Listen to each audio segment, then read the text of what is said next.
This is how you manifest properly, by the way, right here. You have to visualize in your mind writing the check and feeling the pain in your legs of uncertainty. You have to visualize in your mind sitting in that plane seat, flying to a conference, feeling the pit in your stomach, being worried about whether or not anyone's going to take you seriously because there's all these big podcasters there. You need to feel your chest contract and squeeze in as you walk up to somebody that you deeply admire and you start a conversation, or you walk up to an event organizer and say, I'd like to apply to be on a panel next year. How do I do that? And your chest gets really tight because you feel like you don't belong there because you don't have the numbers yet, or whatever your stupid story is. When you picture that in your mind and you feel the negative sensation in your body, you are doing resistance training. This is how you align your mind, body, and spirit to not resist the hard stuff. Here's a cool fact about your brain. Your brain doesn't know the difference between you actually spending the money, buying the plane ticket, getting on the plane and flying to that event, or you imagining it in your mind. And when you run through the hard things that you're avoiding in your mind and you allow yourself to feel the negative sensation in your body, you are training and mentally rehearsing the exact same way Olympic athletes do with the 9 sports psychologists that the U.S. Olympic team has to help our athletes prepare. You are mentally rehearsing before the actual event so that your mind and your body are trained to anticipate and push right on through all the stuff that's scary because you've already rehearsed it. That's how you use manifesting to help you do the work to get what you want. Wow. I'm so grateful that we kind of brought that up and that you helped walk me through this. What did you get out of that? Well, I definitely, I became aware of not only what I need to do, but like what's the fear that's attached to it. What is the fear? Well, the fear is always going to be uncertainty or scarcity, because I think the one thing that's been beneficial to me in my life is that I've always had my back against the wall from being somebody who was a convicted felon in jail, not growing up with a ton of money, that sort of thing, where I've always been forced to just hustle, work, where I'm used to this kind of situation.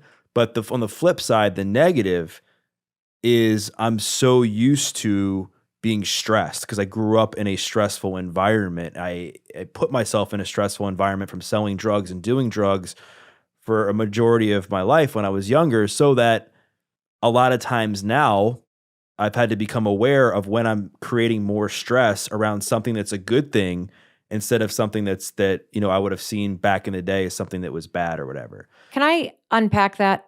Sure. So you just said that you realize that you're used to having your back up against the wall.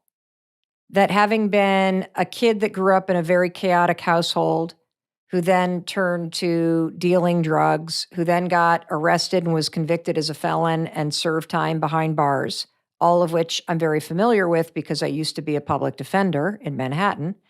So I have not served time, but I have represented people accused of crimes and who have committed crimes and who have served time for a large part of my career.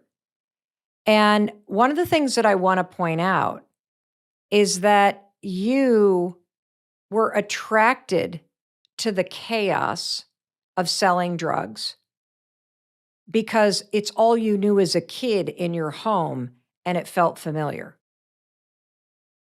And this is why it can be really challenging to break old patterns. And that's because patterns are familiar.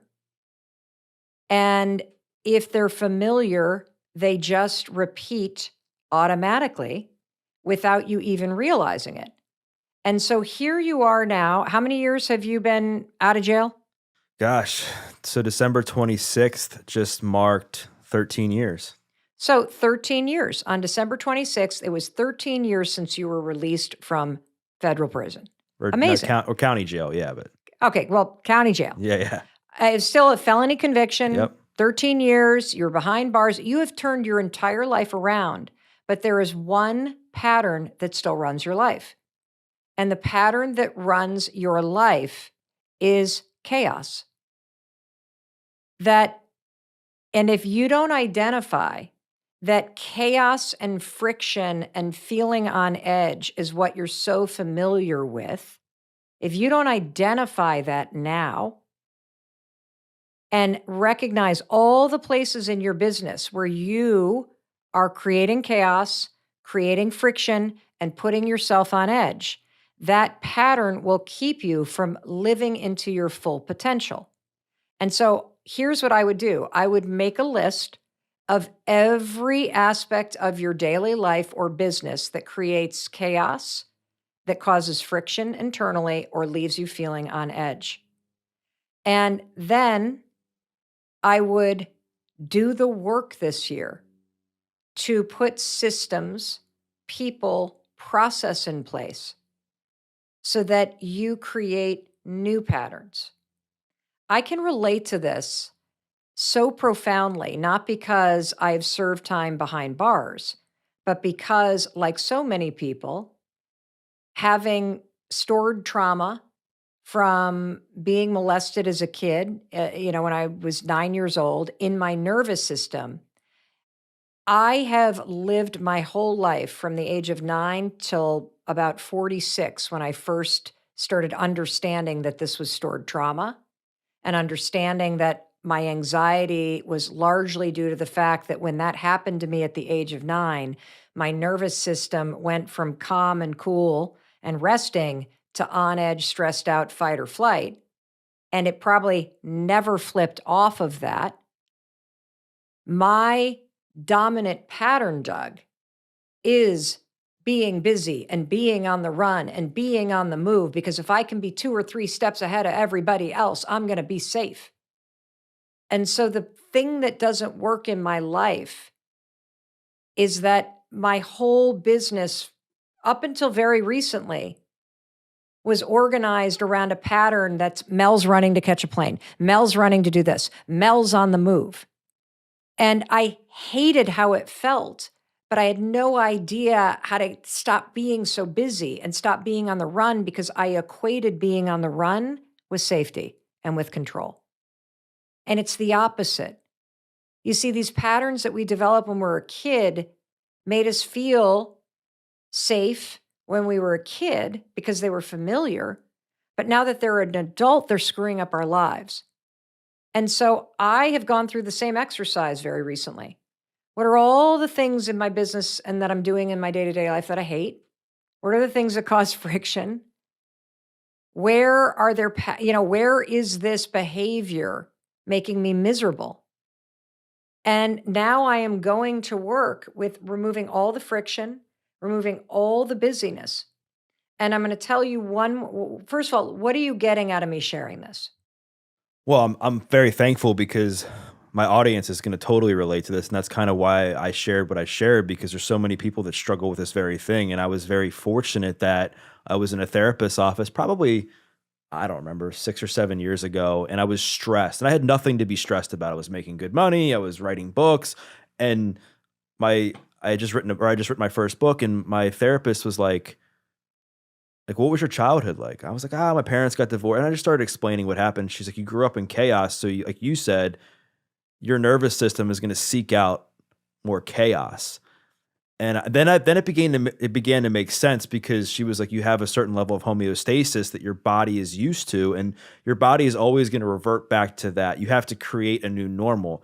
And I was fortunate that I learned. I mean, I'm still aware of it, and I think just through I'm aware of it, and I still make mistakes based on it, just because I'm still working through a lot of that. But there's a lot of people that, as you're saying that, they never figure it out, because they're like, they just accept the fact they're always going to be stressed. You don't have to be. Like, I think the place, if you want to heal, if you want to be happier, The place to really focus all your work on is regulating your nervous system. And there's lots of ways you can do it. You can do it through cold exposure therapy, by climbing into an ice bath and learning how to breathe yourself through the discomfort for 30 seconds to a minute. You can do it through EMDR. You can do it through guided psychedelic therapies, with a licensed therapist, but you're not going to talk yourself out of a nervous system response. You can also put your hands on your heart. This is something I write about in the High Five Habit, and press on your vagus nerve and say, I'm okay. I'm safe. I'm loved, which will bring you back into your body, and it'll flip the switch between your fight or flight sympathetic nervous system back into the parasympathetic nervous system. And so there are things you can do, but understand that these patterns get triggered at an emotional nervous system level before your brain catches up. And so the reason why, for example, when I asked you, hey, visualize yourself writing a check that's scary, and you said, I feel that in my legs, that's your nervous system. That's where your stored tension, trauma, and stress activates. It can be different for everybody.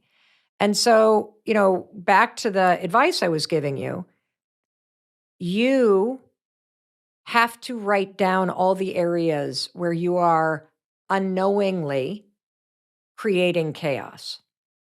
And I remember this person said something to me when I first got involved in the speaking business, and my career started to take off. And he said, Mel, you better say yes to every speech you can get, because speakers on the corporate circuit get hot and then they disappear. And this is a fad. And that triggered that, I got to go, go, go, go, go.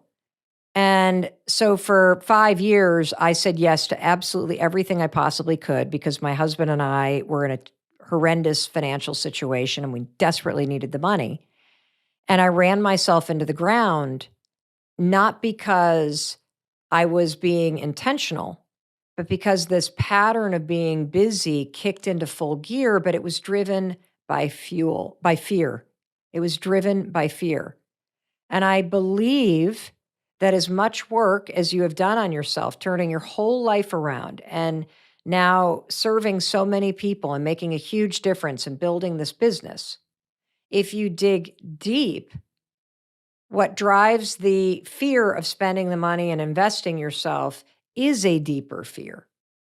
Right. No, you're absolutely right. And it's forcing me, or just thinking about it now, it's forcing me to just to reinforce that the work never stops. Like, there's always going to be something that comes up. And I think a lot of people think of healing as they climb this mountain, they put a stake in the ground, they're like, yep, that's it, I'm done. And it's not what happens. And I think that's why a lot of people, they stay stuck and they develop this fixed mindset, because they don't have the humility to look in the mirror and say, I need to improve this. This area of my life needs some healing. I need to do some work. And we touched on obviously some things that I need to work on personally, and both personally and professionally. But I guess my question back to you is, so the High Five Habit's been out now for several months. We just got through the holidays. What's been something recently since the book came out where you've had to give yourself a high five and pick yourself back up after you were in a negative self-talk loop, you were feeling low about yourself? Was there something? And if so, what was it? It's basically every day. Yeah. You just said you've written the High Five Habit. It's a wildly successful book. Is there a moment that you have to pick yourself back up? The reason why I start every day with a high five in the mirror as part of my morning routine, and I do it I've repeated it so many times, I don't even think about it, because it's just like brushing my teeth. I brush my teeth. I wouldn't even think about starting my day without brushing my teeth. I wouldn't think about starting my day without high-fiving myself in the mirror and experiencing the benefit neurologically and chemically to what it does. I need one every day. Life is fucking hard. I I mean, just this week, I have one daughter who has started a new job after graduating from college, having had 2 years of her college experience imploded. And she is starting remote at a large tech company. She is profoundly capable and she's a nervous wreck. And that makes me feel sad and distracted and upset for her. We have another daughter who is a junior in college and who has, which basically means she's had 6 months of a traditional college experience, who just got word that school is now pushed back a week. It's starting remote, that Rush is online, just things that seem trivial, but it's her whole world. And so her trying to grapple with how to make sense of the ever changing world that we live in. I was supposed to fly down and see my parents who are on the panhandle of Florida this weekend. And given the surge that we're in the middle of, I think I need to push this thing off because there's connections involved and I don't want to spend the weekend in the airport. And it's a lot of money to fly down there right now. And not that I don't have it, but I'm kind of feeling like, God, I don't want to disappoint my mom, but I really don't want to spend 2 days in an airport. And what do I do? And so it's like, Mel, come on, make the phone call.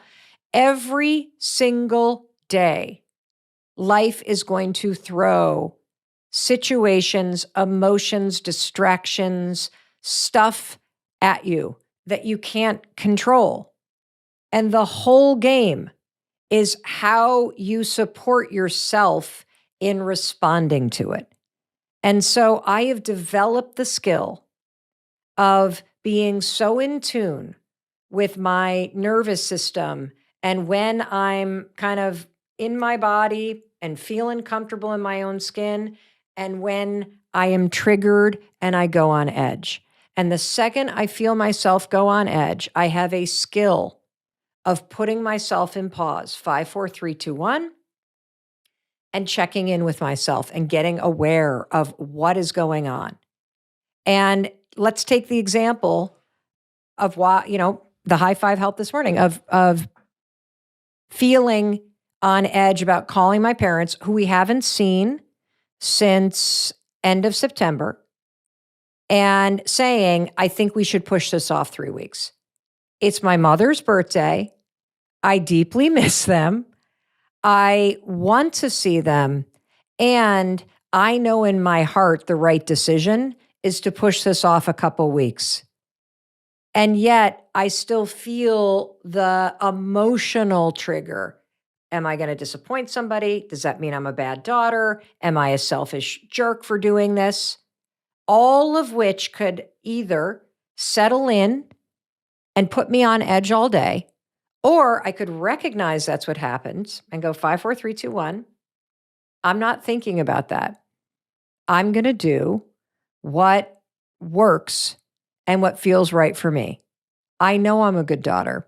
And I know that this is the right decision. And my mom and dad can have their reaction.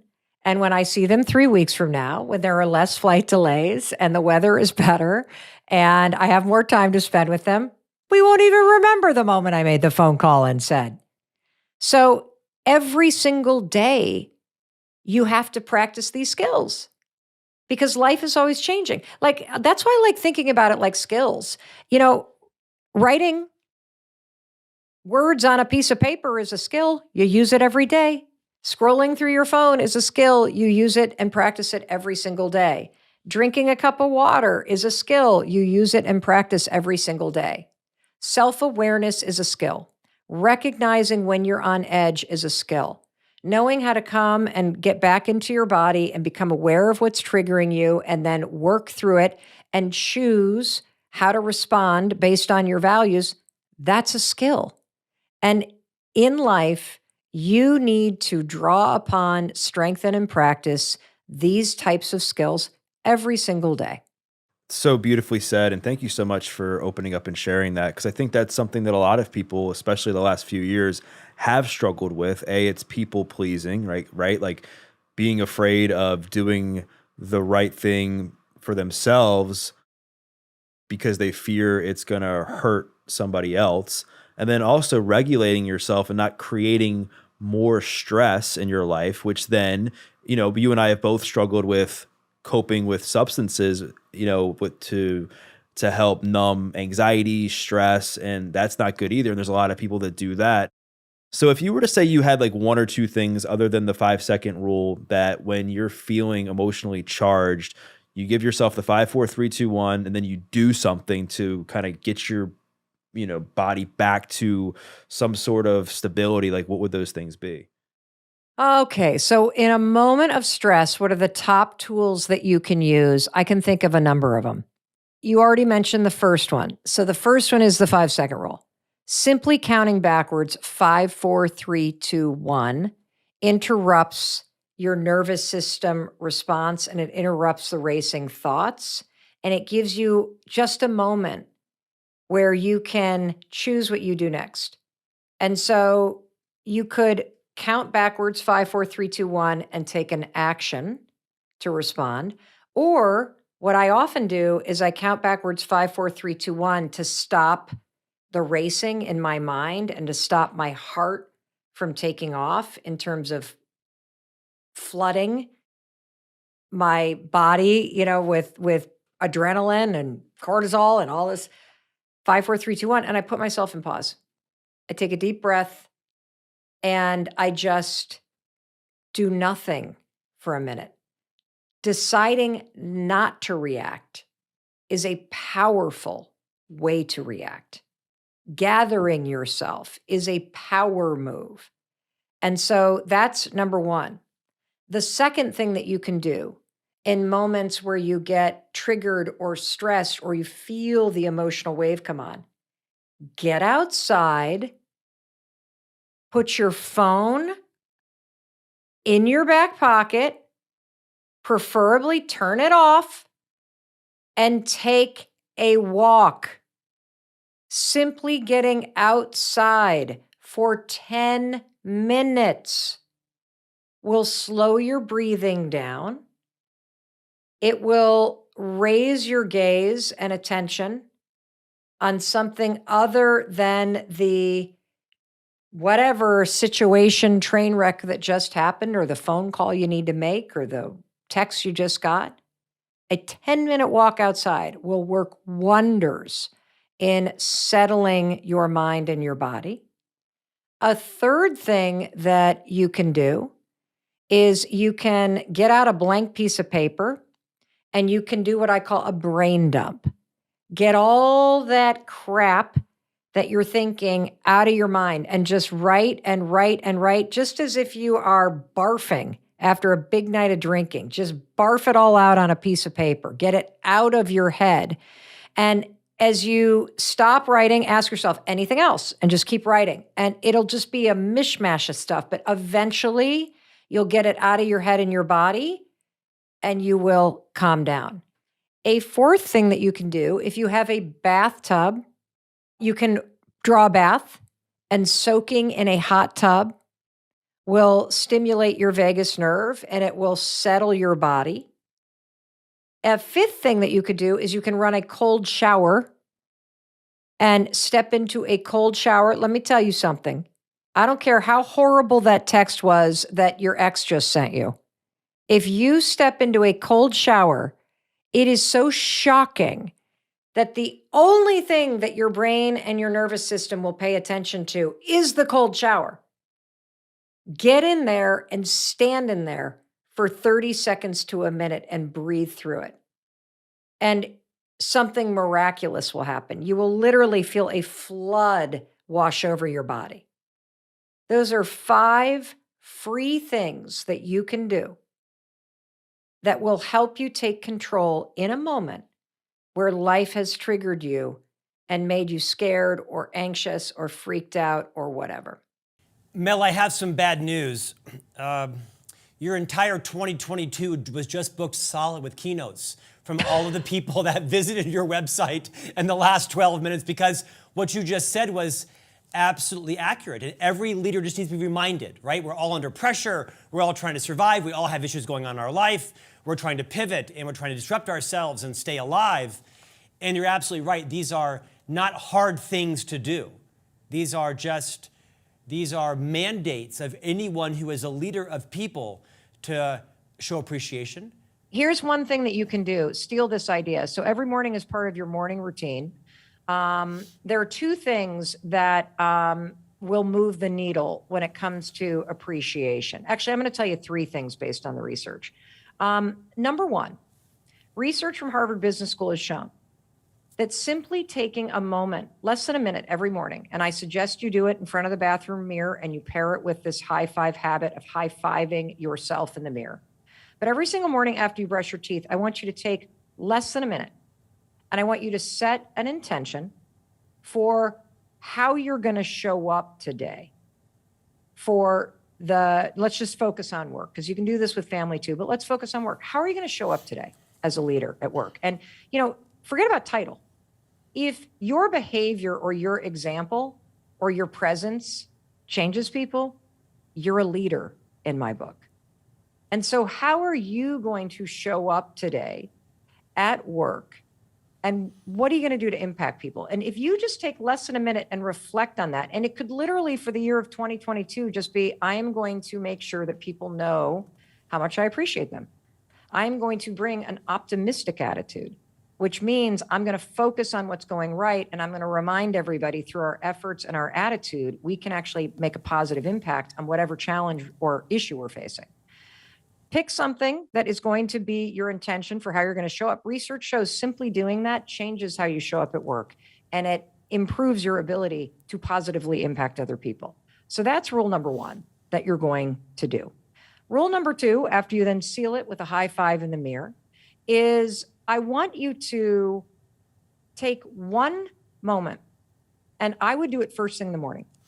And I want you to send a thank you note to somebody, okay? And here's how you're going to do it. You are going to write to one person a day and try to make it somebody you work with. And then you can expand it out to other people. But if you want to move the needle at work, think of one person, okay? And all you're going to do is thank them.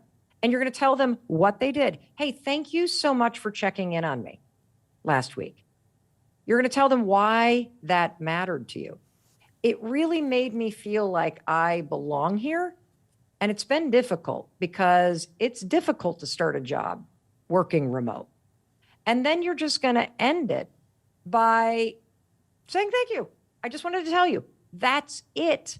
If you want to supersize it, you could write it on a note, take a photograph, email them the photograph. You could leave them a voice memo. You could leave them a quick video. You can send the email. You could write the letter. Research shows that when you make it a habit to send these notes of thank you, appreciation, what you did, why it mattered to me, and what you think of them, thank you very much, that it not only floods the other person with dopamine, it deepens your connection, it deepens your trust, but you also get the benefit of the flood of dopamine and the enhanced sense of trust and belonging. So that's number two, what you could do. Number three, what you could do is borrow the research from Project Aristotle, which is a 3-year study that I'm sure many of you know about that was done at Google, where they researched teams across Google and they wanted to know what makes for the most engaged and the most innovative teams at Google. And what they found after crunching the data for 3 years is it comes down to emotional safety. What does that mean? Emotional safety means that people feel appreciated and people feel like they belong. So much so that they feel safe coming to you with their issues. So how do you create emotional safety, particularly where everybody's all fried? Very simple. Whenever you are conducting a meeting, allow people to have their cameras off, of course. But number two, if the size permits, I want you to take on this practice. What you'll notice in meetings is that all the extroverts like me go first. We start popping off and sharing and talking and blah, blah, blah, blah, blah, blah, blah, right? And then there's a whole group of people that either are introverted or shy or new or whatever, and they are not speaking. Your job as the leader is once the extroverts go, you are to call on the folks that aren't talking. And here's how you do it so that you don't put somebody on the spot and you don't create anxiety in them. Instead of asking for an opinion, you simply go, hey, Scott, what do you think about what you've heard so far? ask for a reaction. Because what you're doing is you're demonstrating to the team that you care about what Scott thinks, whether he's speaking or not, and that you value his participation. And then, of course, when he says something, you compliment, a piece of whatever he just said or she just said or they just said. And what happens is the team is watching. So what they've found is that when you do this, you make sure everybody talks before you end the meeting by asking for people's weigh-in or reactions.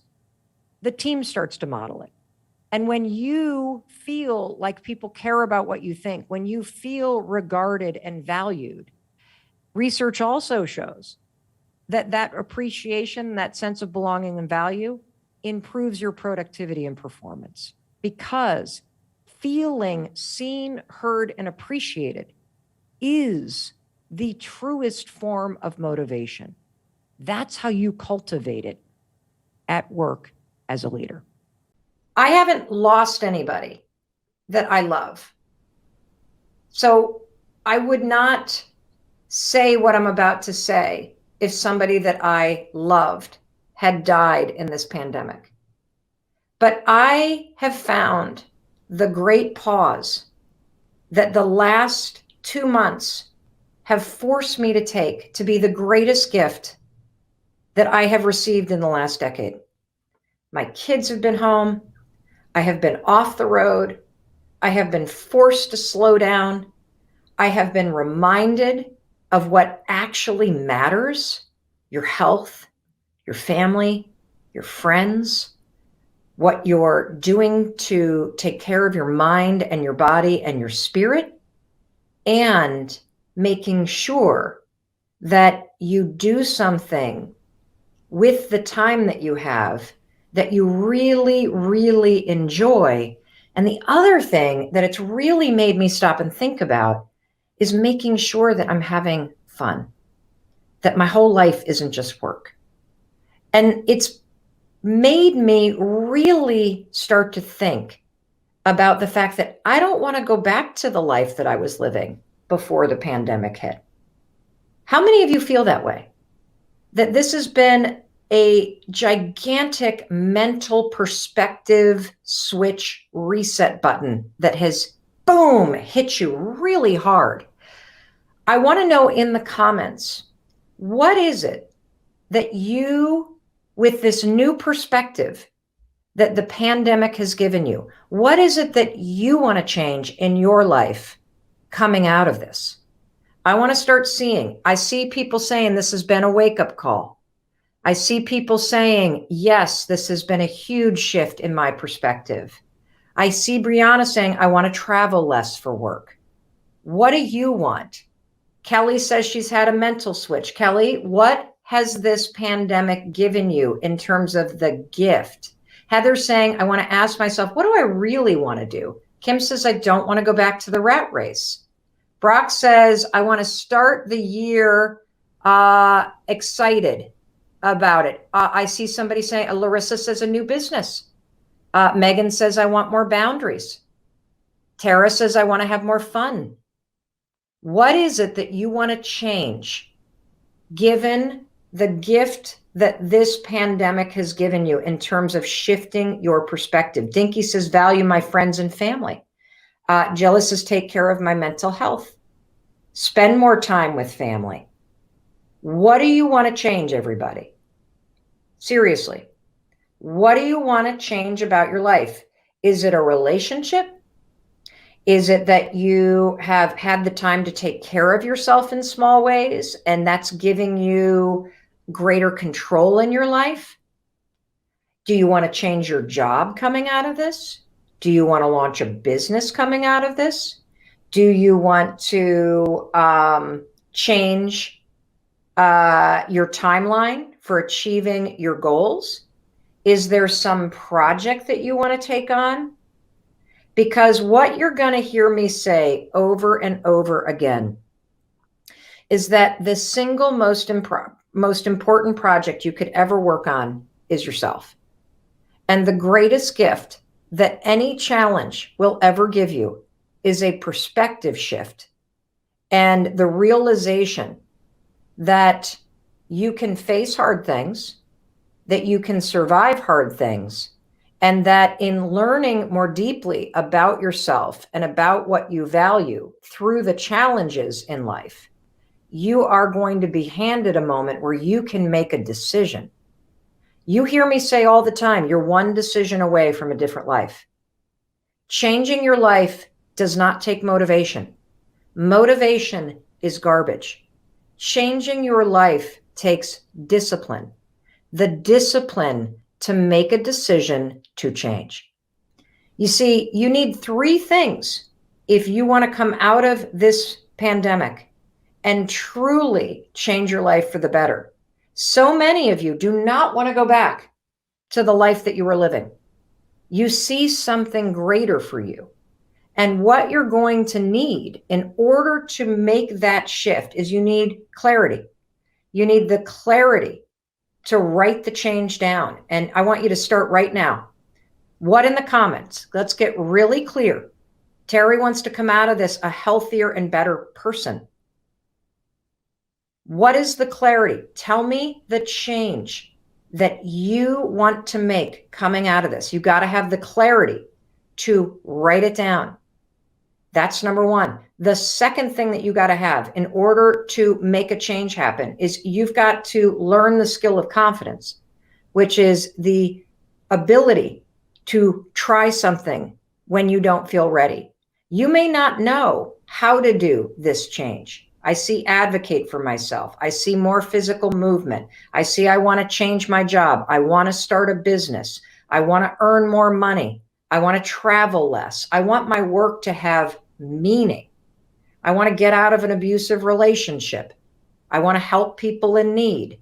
I want to make sure that I continue to keep the promises that I've been keeping, getting up on time, working out every day, working on my relationship. This is fantastic because you're having a moment of clarity.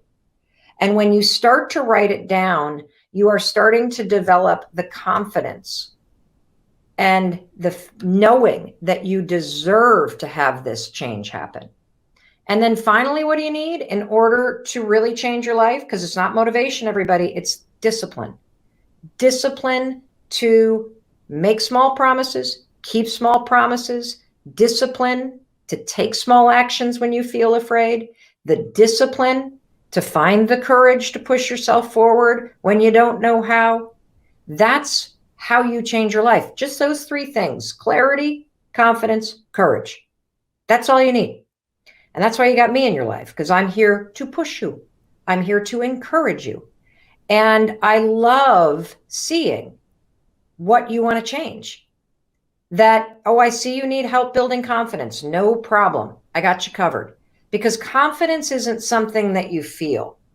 Confidence is a skill. Confidence is the willingness to try. Because it's through the act of trying, through the act of simply writing down what's the change that you want to make right there in the comments. Just writing it down and trying it out, trying out writing what that feels like, that's going to show you that you have the ability to start to express the things that you want. And that's the first step, to claim these things that you think about. So for those of you, more than 100 of you, who have written to me in the last week and who have said, I've had a huge perspective shift thanks to this pandemic. And there are some major changes I want to make in my life. I want to start a women's group. I want to end this relationship that I'm in. I want to stop bashing myself all the time. I want to launch that business I've been talking about. All of the things that you've put on hold. Now is the time to change. So many of you asked me, is it the right time to change your job after a pandemic like this? Absolutely. Because if you don't hear the clarity that's inside you, if you don't quiet the noise and tune in to hear, if your instincts, if your wisdom, if your knowing, if inside of you, you hear yourself saying, I got to get a new job. I got to get out of this relationship. I don't want to live where I live anymore. I want to be near the water. I want to be in the mountains. I want to be out of the city. You have to tune into that stuff. And then it's about confidence and courage to take action. That's it. This is a great story about a bunch of topics. It's a story about confidence. It's a story about being comfortable in your own skin. It's a story about being yourself, no matter where you are or what you're doing. And it's a story about the power of your unique self-expression. And your unique self-expression comes out and is amplified when you feel comfortable in your own skin. I got into the speaking business, 6 or 7 years ago. I had a TEDx talk that went crazy viral. That's what started the speaking business. And when I first got into the speaking business, I was really intimidated because I was new to it. And I wanted to do a very good job and I wanted to fit in. So I looked around at what all the top people in the industry of motivational speaking and speaking on the corporate circuit were doing. And I noticed that all the women were dressed in heels, wearing pencil skirts or beautiful dresses, the kind of thing that you might see a news anchor wearing, like a nice dress, heels. So I just wore what everybody else was wearing. Didn't even occur to me to wear something else because here I am trying to break into a new industry. So I look at everybody at the top, I copy what they're doing, and I am not comfortable in high heels. Yes, if my husband Chris and I are going out on date night, I can rock them like the best of them. But walking through a convention center in them, standing on a stage for an hour in a pair of heels while you're trying to hold in your stomach because you're being broadcast on a big screen and you're wearing a dress, like it was the least comfortable outfit I could possibly wear, very self-conscious in it. I'm not that graceful in a pair of heels, so I sort of like poof, poof, poof on a stage. But that's what I did for the first couple of years. So I was in Miami. This must have been probably 5 years ago. I was in Miami and I had just gotten off stage, take off the heels, take off the dress, put on a pair of jeans and a t-shirt. I got like an hour to kill before I have to leave for the airport. I'm going to fly to Vegas because I've got a speech in Vegas the next morning. So I'm walking down Collins Ave in South Beach in Miami. And I walk past this store. Unfortunately, it's not there anymore. I loved this store. And there in the window were the most amazing high-top sneakers I had ever seen in my entire life. I was like a moth to the flame. Let me show you these bad boys because these are the originals. This right here, notice the gold shimmery sparkle and the confident blaze orange. I didn't own anything like this. I'd never seen anything like this. I immediately thought, whoa, this I bet is what like a Justin Bieber kind of wears. I mean, these are insanely cool. I went inside and they were pretty expensive. I'd never spent that kind of money. I wasn't a sneakerhead yet. But I thought, hey, I spend that kind of money on a pair of nice heels, so why not treat myself to a pair of sneakers, okay? So I get back to the hotel, I pack up, I hop the flight, I get to Vegas. Now, I wake up the next morning and I have a tech check, which is where you rehearse the speech and go through like all the technology rehearsals before the event starting. My tech check is at 7:30, the doors to the event open at 8, and I'm on stage at 8:30. And I had a red dress, my heels, or so I thought. So I crack open, that's what I was planning on wearing. I crack open the suitcase, there are no heels. I have left the heels in the hotel room back in Miami. All I have are the Birkenstocks that I wore on the plane and I wore out in Vegas last night, and my new Justin Bieber high-top sneakers. And I have exactly 15 minutes to get to the tech rehearsal and nothing else is open. So, Birkenstocks, Justin Bieber, I think we'll go with the Justin Bieber sparkly high tops. I slapped those puppies on. I walked from my hotel room all the way through the casino floor, past all the restaurants and the shops, to the convention center, which you know is like a 2-mile walk. I was so happy to be not only in my red dress, but more importantly, in my Justin Bieber sneakers because it was super comfortable to walk there that way. I get to the backstage area and for the first time in 2 years, something happened. And let me tell you what happened. One of the guys that was on the production crew turned and goes, ah, cool sneakers. That was like the first time somebody in production had really acknowledged me for something other than the job in 2 years. So I was like, huh, And as I started walking toward the backstage area, everybody I passed, cool kicks. Oh, those are cool. Oh, those are cool. And I'm like, this is wild. Nobody's ever complimented on my, like, this is, people are, and so I did the tech rehearsal, and then this was the moment of truth. When I walked out onto that stage, it was at the MGM Arena, and there were like 5,000 real estate agents in the audience. I was there to deliver a speech for Remax. It was the first time I'd ever walked on a stage where I actually felt like myself. It was also the first time that I felt the audience kind of lean forward and go, oh, she seems kind of cool. But when you walk onto a stage in heels and a dress, you're like the authority. And you're on a stage and you're talking at people. There's something about walking onto a stage or walking through life and having something fun that you're wearing that makes you relatable and interesting and real. And from that moment forward, I have never not worn sparkly sneakers for work. I wore them every day on my daytime talk show.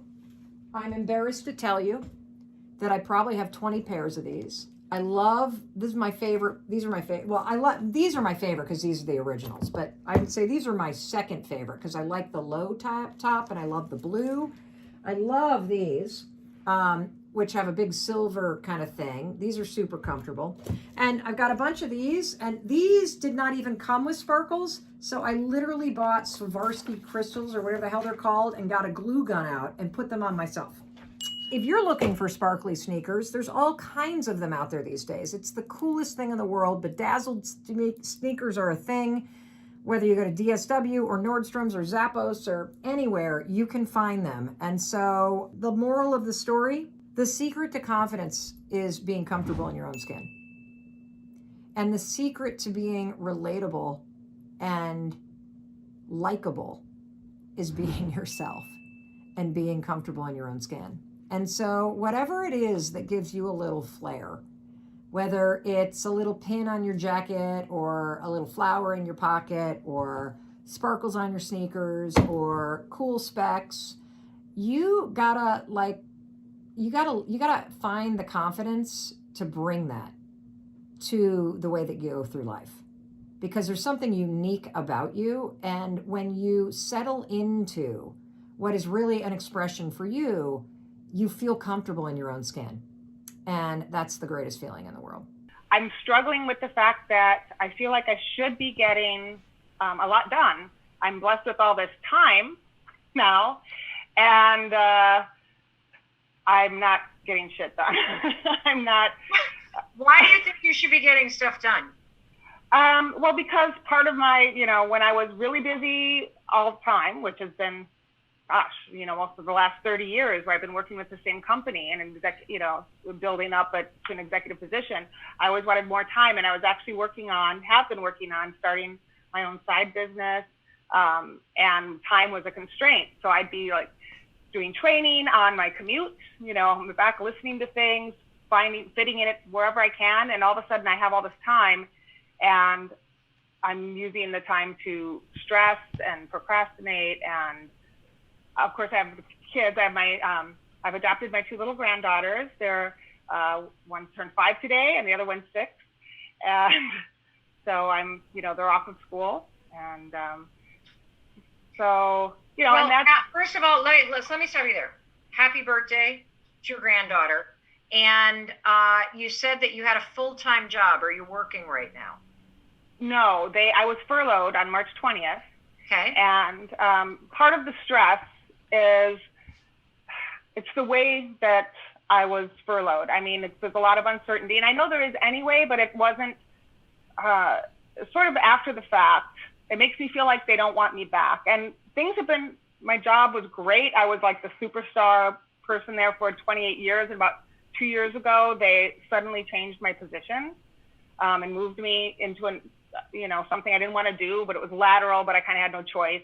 Yeah. And it was around the same time that I was starting the process of adopting my grandkids, and I don't know for sure that that's what it is, but I know that that's when I had the schedule where I had more limited hours to work, down to like 45 or 48 instead of 55 to 60. So they furloughed you and it feels more like a firing. Right, because I had to turn in my keys. They shut off my email the next day. Then they called and asked for my laptop, and I said, I'm not using it, but sure, you can have it, but what's the rush? They're like, oh, we're just calling them all in. So then they had somebody come pick it up. This was 5 days after I was furloughed or so, and they cleared out the rest of my office. I took 2 boxes with me when I left because they asked us to clear everything out. And I've been there for, forever. So I had a big office full of stuff. Well, then I had 5 more boxes of stuff. They cleared every desk drawer, everything off the walls. It doesn't It's not easy. No. And I have, it's 30 years of my life. So you're in the same camp as anybody that lost something and didn't expect to lose it, whether it was the college graduation or the internship this summer or a 30-year job. Yeah. And so you've got, on one hand, the disruption, how discombobulating and surprising it is, how confusing it is. And we could sit here all day and make up stories about, well, they're just following protocol because gosh knows how long this is going to last. And they're probably just being fiscally responsible. And it'd be a lot harder to get that laptop back 6 months from now if they have to close the whole thing down than to just do it all with everybody right now. Yep. Or it could be, hey, let's use this as a chance to get rid of people that we were wanting to get rid of anyway. I don't have a clue. You don't have a clue. It is a total waste of time to sit and try to figure out what do we think is happening. And so what I want you to do instead is to focus on what you want to have happen now. Okay. Because let's assume you're not going back. Right. You are now the primary caregiver to a 6 and a 5-year-old.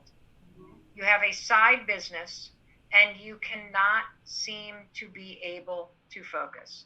And the reason why you can't focus is a combination of all of the disruption that happened in your life and the stress it creates, and add to it the pandemic and all the stress that creates. Add to that any of the financial issues that you may be thinking about and all the stress that creates. And when you feel stressed in your body, Heidi, I want you to understand that what happens is it rises the level of cortisol in your body. And when cortisol hits this part of your brain, it impacts your ability to focus. So there's a direct connection between an increase in stress and anxiety and worry and a decrease in your ability to direct your focus. Okay. And so the other thing that makes this really difficult, and I can see you getting emotional, what's coming up for you? It's just a huge part of my identity has been my career. Yeah. And you know what else has been a huge part of your life? Because this is something that I am experiencing, is I was what you call an over functioner. Very busy, constantly on the move. Yes. And right? And you are probably a bit of an extrovert too. Yeah. And so the nature of what we're going through has also highlighted the fact that you stayed busy as a way to not have to deal with the things that stress you out. And when somebody like you or me gets forced to slow down, all this stuff comes up that we don't want to deal with. Yeah. And the more that you resist all of these feelings, the longer you're going to stay spinning and the longer that you're going to not be able to focus. And what you need, given that the way that your life used to be just got ripped from you, is you need to come up with a plan for what you're going to do next. Right. So are you going to look for a job? Are you going to do something else and invest in this side hustle? What are you going to do?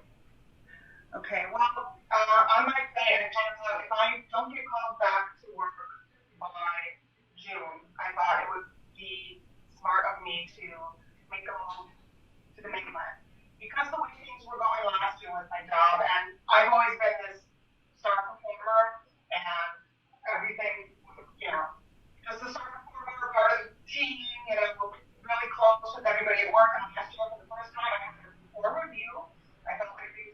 we're not even. Okay, so can I just slow you down?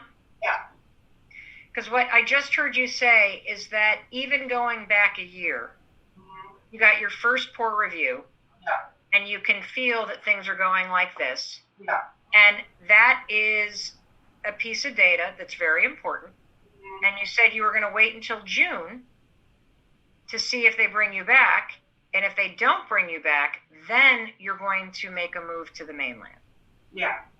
So here's what I want to unpack for you. Okay. I am working on a book on decision making. And I want to road test an idea with you. Okay. Because when I hear you say that things were going downhill, but you're going to wait until they decide, what I hear is somebody giving all the power to somebody else. Okay. And I believe that there are only two kinds of decisions that we make. We make what I call a noisy decision, or we make a quiet decision. And I want to teach you right now how to make a quiet decision. Okay. A noisy decision is the type of decisions that most of us make all the time. They are driven by the noise of what's going on around us, driven by the noise of fear, driven by the noise of anxiety, driven by the noise of pleasing other people, driven by the noise of being a good girl, driven by the noise of your self-doubt, driven by the noise of all the things that you do and have always done in the way that you've always done them. And then there's the quiet decision. And a quiet decision is one where you take a deep breath and you tune out all the fear and all the shit that everybody else is saying. And you go in here and you ask yourself, what do I want? And so let's do that right now. Okay. If you remove fear from the equation and you remove all of the noise and the doubt and overwhelm and everything you're feeling, don't worry about the how, don't worry about the when of whatever. I want you to just go right in here and get very quiet. Quiet enough so that you can hear your own voice for a second. What do you want?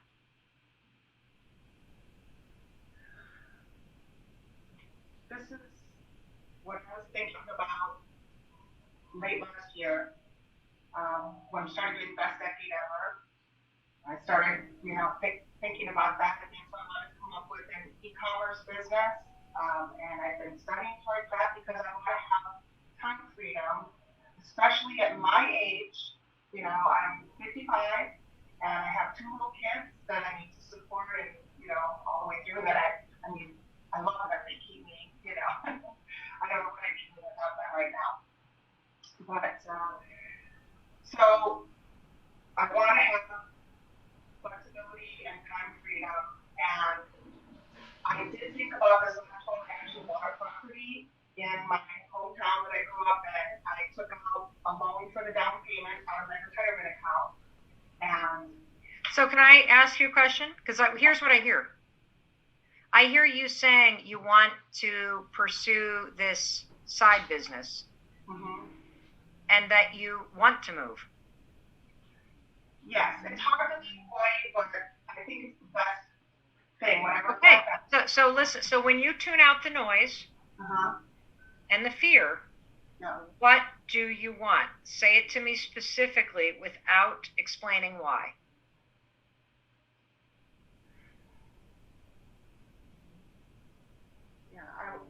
I want to move, and I want to move and start a new life, start over again. Terrific. Okay, there you go. There's your decision. Yeah. So fuck what this company does. Yeah. You want to move. Yeah. And that is a quiet decision. It's a decision that chooses you. It's a decision that comes from courage. It's a decision that is purposeful. And so now what we do is move into the execution part of that decision. We have decided you're moving. Okay. So when are you moving? I think August, September latest. I want you to pick a date. Okay.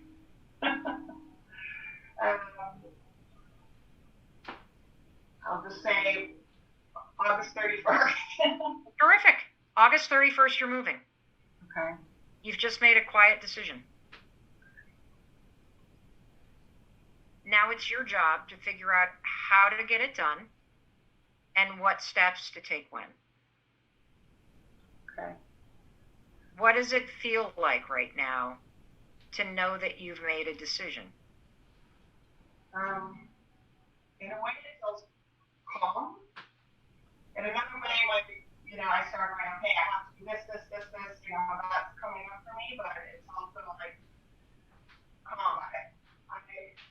I've been leaning towards this decision, but I have people saying, well, you're not going to give up your job. That's the noise.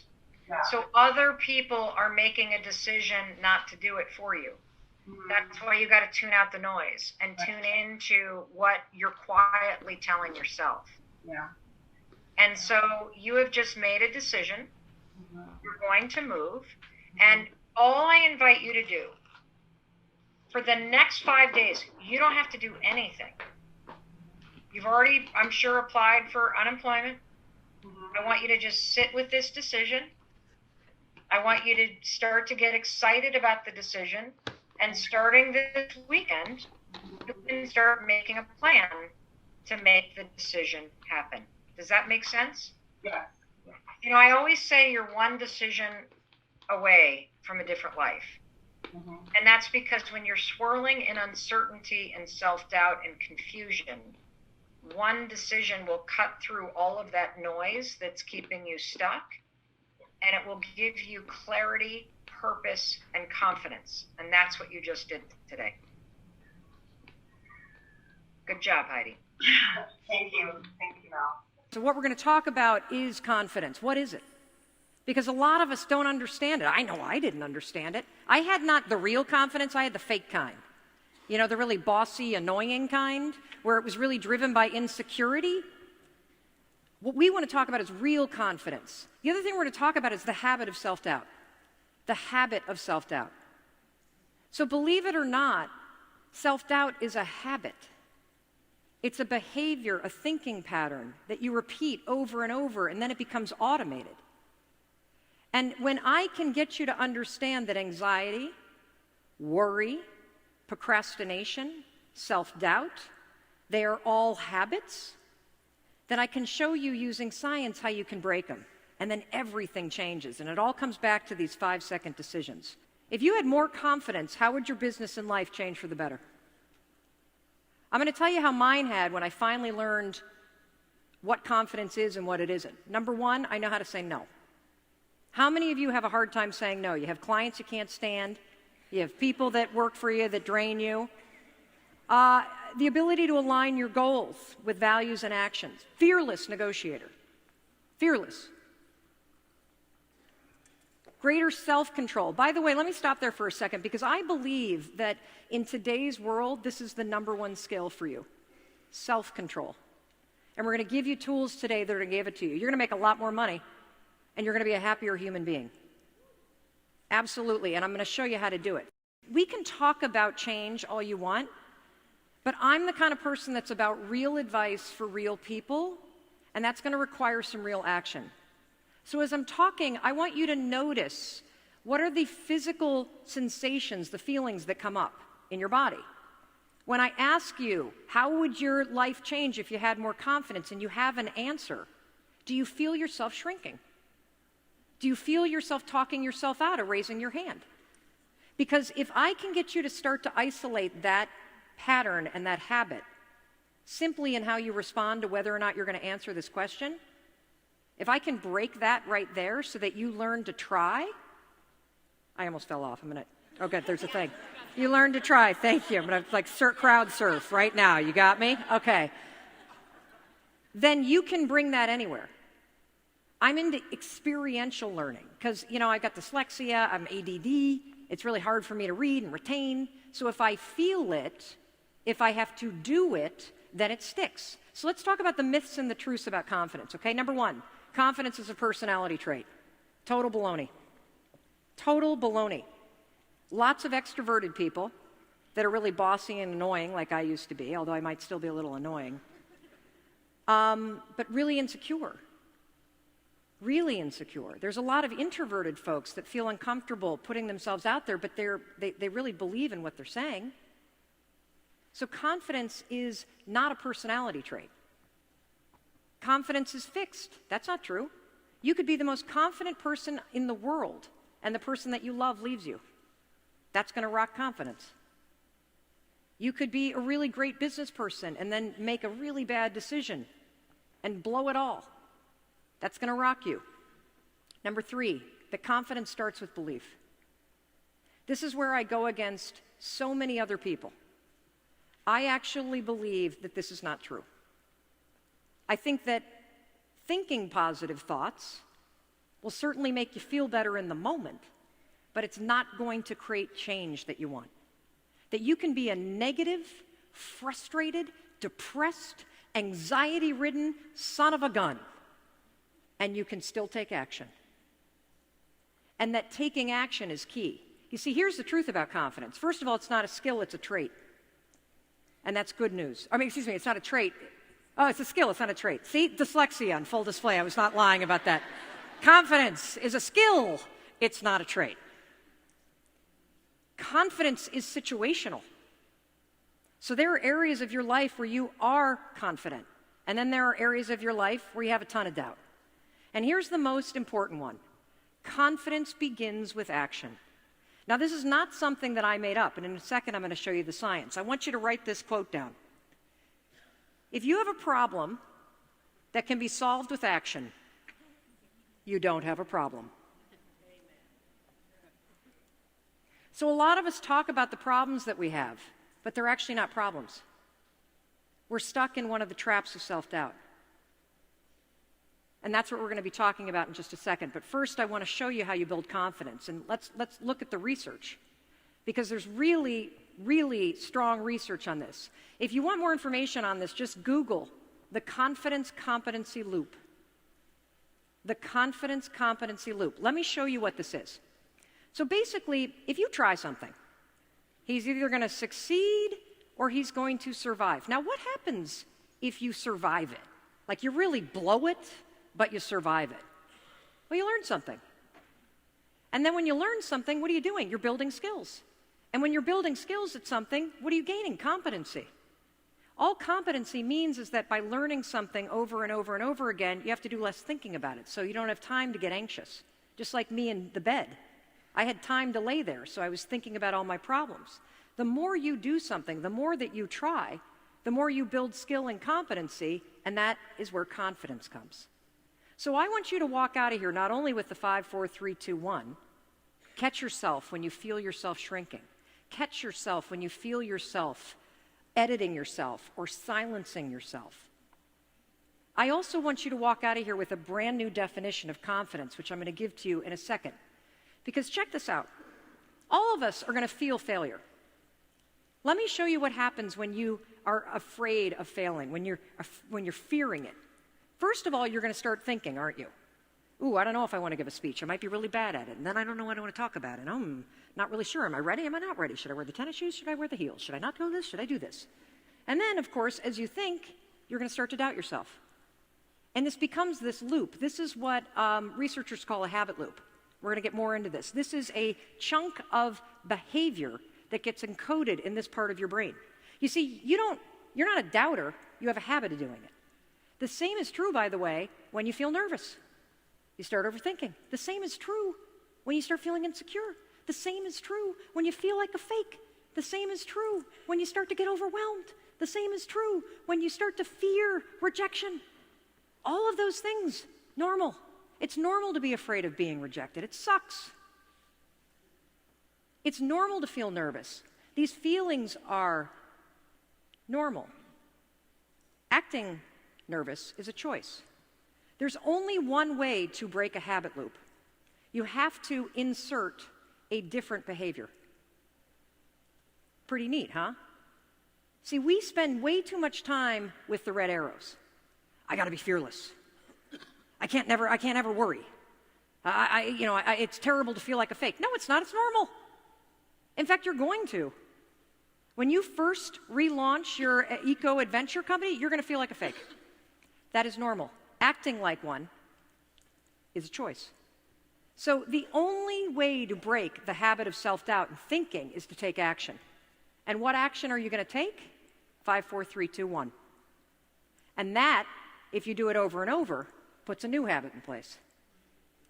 This is how you build confidence, one 5-second decision at a time. Let me show you a little bit more science. So right here is your brain. And the red part right there, that's the basal ganglia. That's where all your habit loops get encoded. Everything that you do that you don't think about. Worrying. Let me give you another example. When you put on your pants, do you put your right or your left leg in first? You're thinking about it, aren't you? You don't when you pull your jeans on. It's a pattern of behavior that is right here. Here's the other problem. This is also where worry is. This is where anxiety is. This is where depression is. This is where self-doubt is. It's all right here. This is where procrastination is.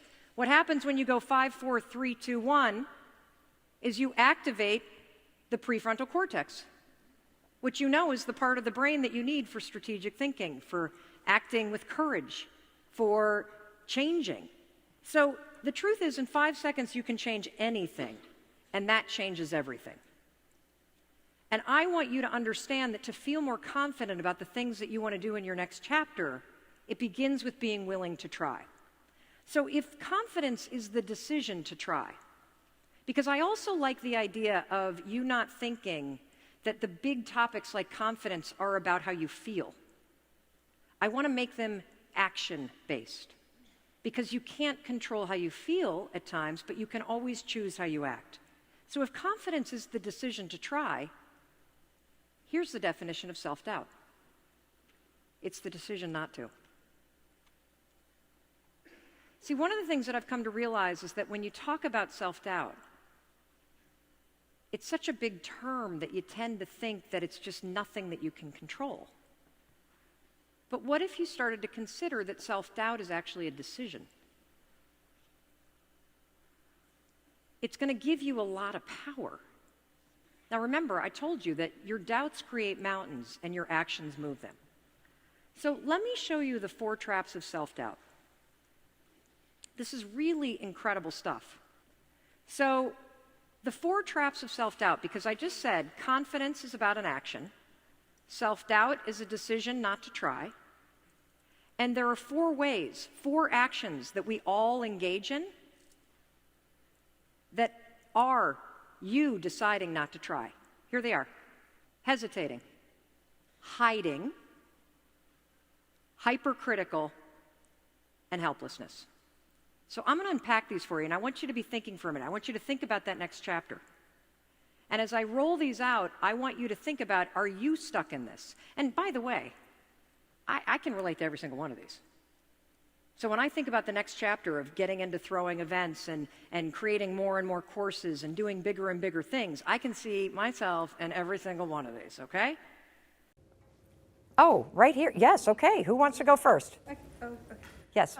Imposter syndrome. Okay. So currently, I'm really struggling with realizing that my hard work that I've done is mine, like my hard work, and that I do deserve the things that I'm getting, that I do deserve the awards, the recognition.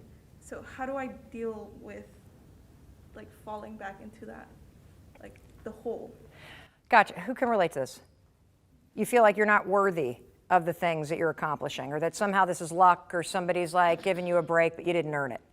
God, every one of you? That blows. Really. So what you're dealing with when you have imposter syndrome is you're dealing with a lack of self-worth. You literally kind of see all the things working out, but you've got this like annoying voice in your head that's saying, you don't deserve this, this is luck. How many of you have that story? This is luck, this is gonna run out, this isn't due to me. Yeah, we got to literally destroy that voice. That is from your past. And part of the reason why you have that voice, by the way, is because of racism. It's because of discrimination. It's because of childhood trauma. It's because of various experiences that you've had, where either your experiences growing up or society at large has made you feel either overtly or in a really like gross and sort of sly way like you don't belong. And so it is critical for you to start to punch that voice, literally, out of your head. And I'm going to give you some steps to do it, okay? The second thing that's really important is that in addition to stopping down that voice, because it's not your voice, that is somebody else's voice that your brain listened to and then started repeating. And the thing about your brain is that your brain is this really cool computer that learns patterns. And what I want you to understand is that patterns repeat unless you break and replace them. And if you have a pattern of thinking, like what Heidi has, that says, you're not worthy, you don't deserve this, luck is going to run out, at some point, the you-know-what's going to hit the fan again, brace, don't count on anything, like you didn't earn this. If you got that pattern running in your head, that is a broken pattern. You're not broken. That pattern of thinking is broken. And so the line in the sand that I want to draw starting today is you're not allowed to listen to that garbage anymore. We are going to go on a mission together to notice whenever it comes up, oh, interesting, there it is. There's that pattern. It's spinning, just like a load of laundry, right up there. And I'm going to teach you, once you recognize that pattern, you're going to use this thing that I created called the 5-second rule. You're going to count backwards 5, 4, 3, 2, 1, because that shuts that down. And counting backwards, let's all do it together. Here we go. 5, 4, 3, 2, 1. Now notice when you counted, did you feel a little pressure right here? Yeah, that was me hypnotizing you. No, I'm just kidding.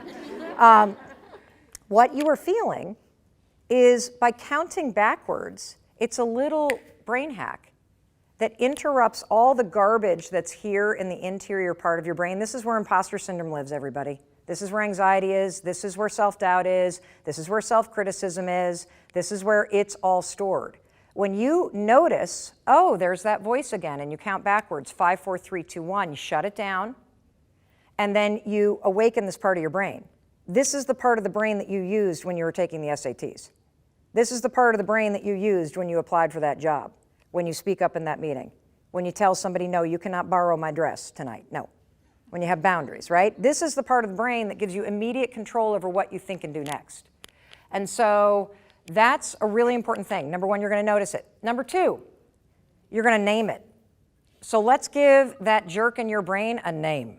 So Heidi, what do you want to name this thing? Like close your eyes and think about it. And everybody close your eyes and think about like that voice, that nasty, stinky, awful, skanky, gross voice in your head. I want to kind of get an image in your mind. It could be a cartoon character, it could be a human being, it could be like some little pimply, ugly person from middle school that you feel sorry for now. Okay? Yeah, because when you laugh at the voice, it doesn't have control over you like it did, right?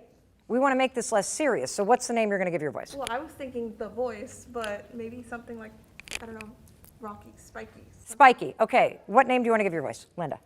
Bob. Bob. Okay. How do you say your name? Sedania. Sedania. Yes. Great name. What are you going to give your voice? Maybe Peabody. Peabody. I got it. I got it. Okay. How about you? What's your voice? Bill. Bill. Ooh, conviction. There's a human being like that talking to you. Bill, we are going to shut Bill down, okay? What about Isabella? Broccoli. Broccoli? I hate broccoli. She hates broccoli. I love that. That's great. How about you? Josh. Josh. Okay, great. So whenever you hear that voice, what I'm teaching you is to use the science of objectivity to distance yourself from that voice, okay? This is so important because you are not that voice. Welcome in, everybody. Actually, pull up your chairs closer. Do not sit that far away from me. Come on. Yep, let's go. You are not late. You are right on time. Let's welcome them in. Okay, yep, louder, clap louder. Super important, everybody, in life to make people feel welcome. Super important to invite people, especially other women, to have a seat at the table. And one of the things that I've learned, and then I'm going to catch you all up on where we're at, okay? One of the things I've learned is that, you know, there's so much success to go around. Have you wrapped your brain around the fact that there are, 8 billion people on this planet? There is so much success to go around. There's so much happiness. There's a tremendous amount of money to make. There's a ton of people to date. And when you focus on the fact that there is limitless possibilities for you, you're not in competition with anybody in this room. And the louder you cheer for other people, the more you invite people in, the more you will be invited in and the more cheering there will be for you. It is incredible when you can flip your mind from being jealous and competitive and small-minded, like if she's getting that, it means I don't. Oh, no, no, no, no, no. If you see somebody getting something that you want, it's evidence that you can have it too. You're just going to get it and have it in your own way. And so you want to make it a habit to cheer for and celebrate all the women, everybody you see around you, because their success means you can have it too. And trust me, if you are a talented, hardworking, kind person, a company will make room for you. They will find another job doing that same thing. And so you focus on you. You focus on being the best you. And I promise you, all the other people around you that are having those things that you want, that's evidence you can have it too. I like to think of other people as a light on the path I'm walking down. They're shining a light that helps me walk in the direction of what I want. But what do you think are the reasons we doubt ourselves, or what do you think is the steps to gaining more confidence in ourselves when we doubt? So I always thought that confidence was a thing that you feel.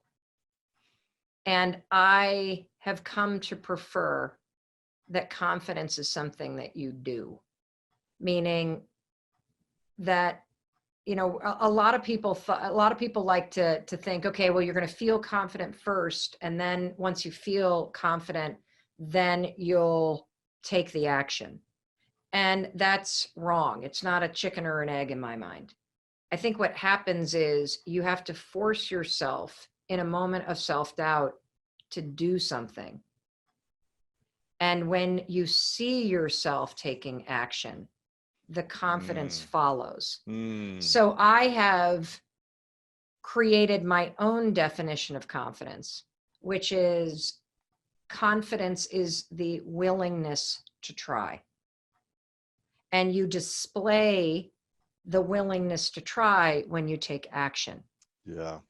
It's a lot like the relationship between courage and fear. You can't have courage without fear. Courage isn't the absence of fear, it's acting in the face of it. And confidence isn't the absence of self-doubt, it's being willing to try even though you doubt yourself. Mm-hmm. That's beautiful. That's going in the book. I'm quoting you in the book. Make it, baby. Make it your own. I love that. That's powerful. Yeah. And I think, you know, I'm sure we're very similar in the sense that we do a lot and we build confidence because we would take action. You in law school and public defending and all these different things you've done, which like, okay, I'm afraid, but let me go do it and do it. And now, okay, I'm getting better. Now I feel more confident. It's not just let me learn something or let me read a book and now I'm confident in a skill that I haven't applied. I must apply it and fail a bunch and realize, oh, okay, I've gotten better. I have fallen over and over and now I'm standing and I'm actually doing okay and I'm doing even better now. Let me build my confidence there. So yes. And look, you know, here's the thing. I think that preparation and studying something so that you feel like you have an understanding of something can be an important first thing that you try, but don't let the studying of something become the reason why you don't actually take the next action. Yeah. Well, I need to get my master's. I need to go to business school. I need to go to whatever, and then never actually do it. When you can start doing something much sooner before needing to have all the credentials necessarily. Yes, there's very few things. Except for like being a doctor. Okay, maybe don't do surgery. Correct. Yeah. Yeah, a chemist, a doctor, something that requires you to actually have accreditation and specialized knowledge, an engineer, whatever. But most things that you will master in life will not be mastered by reading a book. You cannot learn how to ride a bike by reading about it. You have to get your ass on that seat And fall. find your balance. Yeah. That's how you find balance, That's is by it. falling, because balance is somewhere in between not being on the bike and falling, or being on the bike and falling, rather. That's beautiful. So the other day, I managed to get to a yoga class 30 minutes early.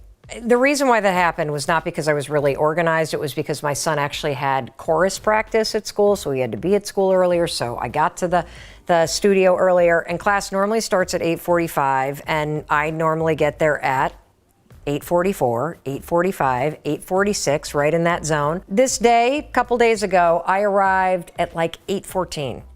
And so I go down the stairs to the yoga studio, and I get up to the door, and it's locked. It's dark. There's no one there.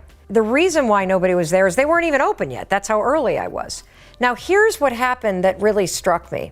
The first thought that popped in my mind, here I was dressed in yoga gear. I got my yoga mat. I got my little journal because I'm going to be early and I can journal on my mat and be all yogi in the studio. The first thought that popped into my mind is, oh, you should just bail. Don't even go. Go across the street to Pete's and have a cup of coffee. Forget this yoga thing. I don't feel like it. I cannot believe how fast my own mind contaminated my thoughts. And I doubt you understand how often your mind is looking around and talking to you and spotting things that are negative and arguing against the things that you know you want to be doing. I mean, it was just a moment.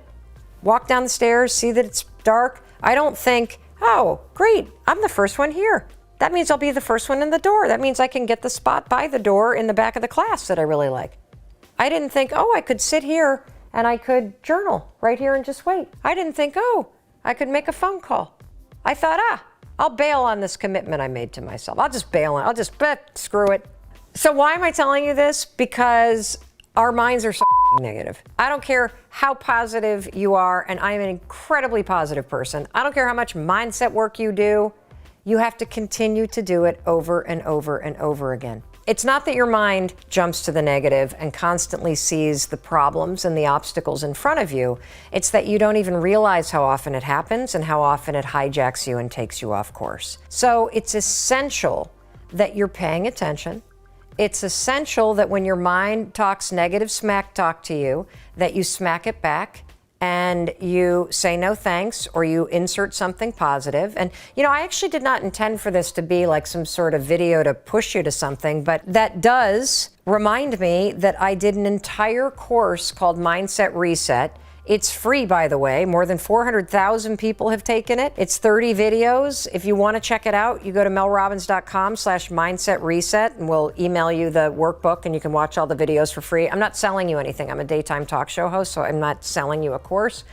But I'm telling you this because even the woman that created Mindset Reset, even the person that is training you on how you redirect your thoughts and do what I call think this and not that, my mind still jumps to the negative. My mind still argues against me, which is why one of the most important things that you need to do if you want to live a positive life, if you want a happy life, if you want your relationships to be stronger, if you want things to come more easily and naturally to you, you have to continually train your mind. So what did I do that morning? I basically was like, shut the up. And I sat down and I opened up my journal and I didn't listen to it. And sometimes that's the most powerful thing that you can do when your mind gets negative. You just tell it to shut up and you move on. I really hope you see this. My question is, what do you do when certain people and situations trigger negative emotions in you? If sometimes seeing these people is unavoidable at times, are there tools I can use to brace myself before entering these situations and to not let things bother me so much? Absolutely. People are a huge trigger. And the reason why people are a huge trigger is because we all have very different energies, right? And tones of voice. And so somebody, oh God, my computer's, hold on one second. My computer is deciding that it is tired and wants to go to sleep on me. Uh-oh. Where is hold on. See? I'm not panicking. I'm problem solving. Here we go. Oh my God. Oh. Get in. Oh dear. And here is my Oh gosh, this is really embarrassing. They told me that my lunch was going to show up at 1:30. So can I let this guy in and I'll keep going? I'm really embarrassed. But see, this is real life. Hi. Morning. How are you? How are you? Good. I'm doing a live stream, so you're on camera. I just want to let you know. You don't have to unpack everything. I can do it. I'm really sorry for the interruption, everybody. I mismanaged this. But you're early. Thank you, because I'm starving. I gave a speech this morning in Vegas and literally have had about this much to eat, and so I am starving. What's your name? Felipe? Felipe. Thank you so much. You're You're very awesome. welcome. And there Okay. Thank go. you, sir. Thank you very much. I really appreciate you. Tossed lightly. Awesome. You're the best. Thank you very much. Have a nice Thank day. you. Thank you. See, I ordered a salad, everybody, with a little protein. Bye-bye now. Bye. Have an awesome day. Thanks. Bye. So back to the question. I really hope you see this, Michael. Oh, people. So the really important thing is to try not to brace yourself, because when you're like, oh, about this, you're already tense and on edge. And so you're even more easily triggered. I would ask yourself, what is it about this person that triggers you? So is it just that they're irritating?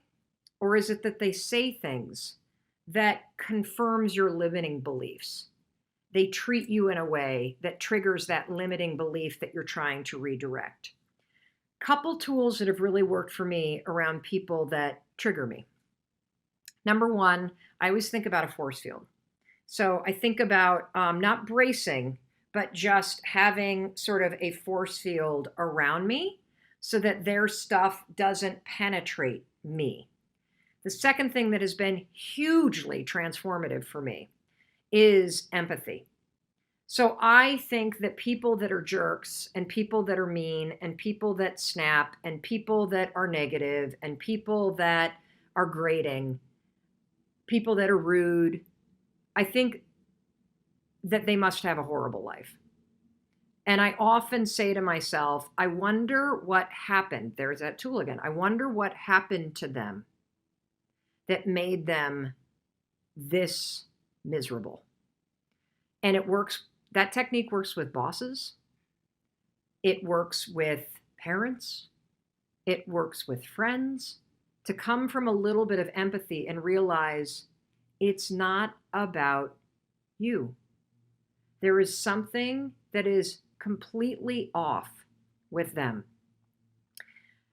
It's also helped me a lot to understand narcissism, and that narcissism is and can be a disorder. And if you are dealing with somebody who's a narcissist, you're dealing with somebody that actually doesn't have the capacity to care or be interested in other people. It truly is all about them. It's not personal. It's their issue. And so you got to be careful, though, when other people's behavior trigger the issues that you're working on. That's where the force field comes up. So I'll deal with the baloney I say to myself in my own mind, but I don't let other people do things that confirm it. Does that make sense? I literally just put the force fields up and I'm like, this is a miserable human being. This is an untransformed human being. This is an unhappy person. And can you imagine how awful it must be to live inside their brain all day long? I just come from that space. If it is a work situation, though, where somebody is treating you poorly, you have to also draw some boundaries. You really do. I realize your boss may be a jerk, but you can stand calmly as they're yelling and be like, hey, I'm happy to do whatever you ask, but do not yell at me, please. You can draw those boundaries because a lot of people that are irritating and annoying and grating, they don't even realize what they're doing. They're so triggered emotionally. It's so about them. They're so untransformed and they live at this plane. They don't do any self-awareness, no personal development. They don't even know the half of the, they haven't even occurred to them to reset their mindset. Hasn't even occurred to them to care about other people. Hasn't even occurred to them how their own behavior is impacting you. So also be clear that if these are people like family members that you have to see, you can draw boundaries and you should. If there are particular things that people do, that irritate you, that trigger you, you can sit down and explain it because the person might not even realize it. My mom and I had a really powerful conversation a couple of years ago where we were in the cycle where we could spend about 3 days together on a vacation and then we would have a blow up. And we did. We had this big blow up about something really stupid. And then it was interesting. She said to me, "Why do you always take my blow up so damn personally? I'm just the kind of person that has an explosion. I get it out of me and then it's over. Why do you always think that it has something to do with you? It has nothing to do with you." And it was the first time, and this took me 47 years to realize that, holy cow, like part of the dynamic that was not working between my mom and I is that I took everything so damn personally because my issue is being afraid of disappointing people. She wasn't disappointed at all. She just was irritated. And it had, I might have done something to irritate her, but she has her explosion. She's done. It has literally changed our relationship because I changed how I processed her getting upset. And that only happened because we sat down and talked about it. And she was clear with me that, look, I'm just the kind of person that does this, and stop making it about you, okay? It's nothing. This is how I move on. And I'm like, okay, I totally get it now. So let's talk about loving the you of you, and how that is such a diversion from what you've been practicing doing yourself. Oh, that's so true. Oh my God. It's so funny because here I invent this thing called the 5-second rule out of dumb luck, drunk on bourbon. I literally share it by mistake on a TEDx stage. And I invented this thing to help me get out of bed during the worst moment of my life and finally face the issues that my husband and I had gotten ourselves into. It spreads around the world. I use the 5-second rule to build a business, to be productive, to, do. But it wasn't until I discovered the high five habit that I actually understood how deeply I had been betting against myself. Mm-hmm. How every step of the way I had been criticizing myself or focusing on what was going wrong. That when I stood in front of the mirror, Kathy, I did not see a successful woman. I did not see somebody that was, out there making a huge difference. I saw what was wrong with me. I think for the last 45 years, I have either criticized or ignored the woman I saw staring back at me in the mirror. And so, like the high five habit, I'm sorry, I just kept barging along. Is there something you wanted to? No, I'm just taking it in. You're right where you need to be. Keep going. And so, the high five habit, it did not begin like some big business strategy. I didn't go, okay, I had the 5-second rule. I need to write a book about the 5 something. What is it? Like, let's manufacture something. Oh, Atomic Habits is good. Let's get a habit book. Like, that's not what happened, because that's not my brand of self-help. My brand of personal development and empowerment is hit rock bottom, have a challenging moment, resist change, and then come up with something that sounds so stupid and so ridiculous that it couldn't possibly be something that would actually work. And then when it actually starts working, not only for you, but people who follow you, you better fucking figure out how this thing works, Matt. Like, why is this working? And so the high five habit's no different. I have been trying to write a book, Kathy, for 5 years. The 5-second rule was self-published 5 years ago. I have dyslexia and ADHD. I can create an audiobook like in a day. Yeah. Writing something, forget about it. I bet I have written 7 books in the last 5 years. Yeah. All of them sucked. And what happened for me, this is not a pandemic book, but what happened for me, because we're all sick of hearing about the pandemic, but what happened for me is, when the COVID hit, we all have that moment. Like, I'm sure you remember the moment you knew, oh my God, like this is changing everything. Yeah. What was it for you? When they said 2 weeks, the kids would be off school. And then they said, no, it's going to be a month. And I had that feeling of like things closing in and the claustrophobia, like, how will I be able to exist now with us not being able to go out to even a park? What if this would stay this way? Yeah, it was right then. I couldn't believe they were like closing school. Yeah. Months. Yeah. For me, it was a Wednesday in March in 2020. And we were taping this talk show. It was my dream to be a daytime talk show host. And at the age of 51, I got the opportunity to do it. And so we had shot 167 shows at the CBS Broadcast Center. And all of a sudden, somebody comes into the studio space and says they found COVID in the building and you need to evacuate. You got to be out of here in 5 minutes. The fire trucks are outside. Oh my God. And like that, show canceled, fired from my dream job, didn't get to say goodbye to the 130 people that I had been working with for over a year. It is so painful. But hey, everything is preparing you for something. Everything. And so I get into my car and I'm driving home, and I realized as the New York City skyline was disappearing, and my daughter was in Spain, and she called and said, I just heard the news that they're shutting down the borders. I need to get you got to get me out of here. And then I hung up with her, and all of a sudden it was my daughter in California.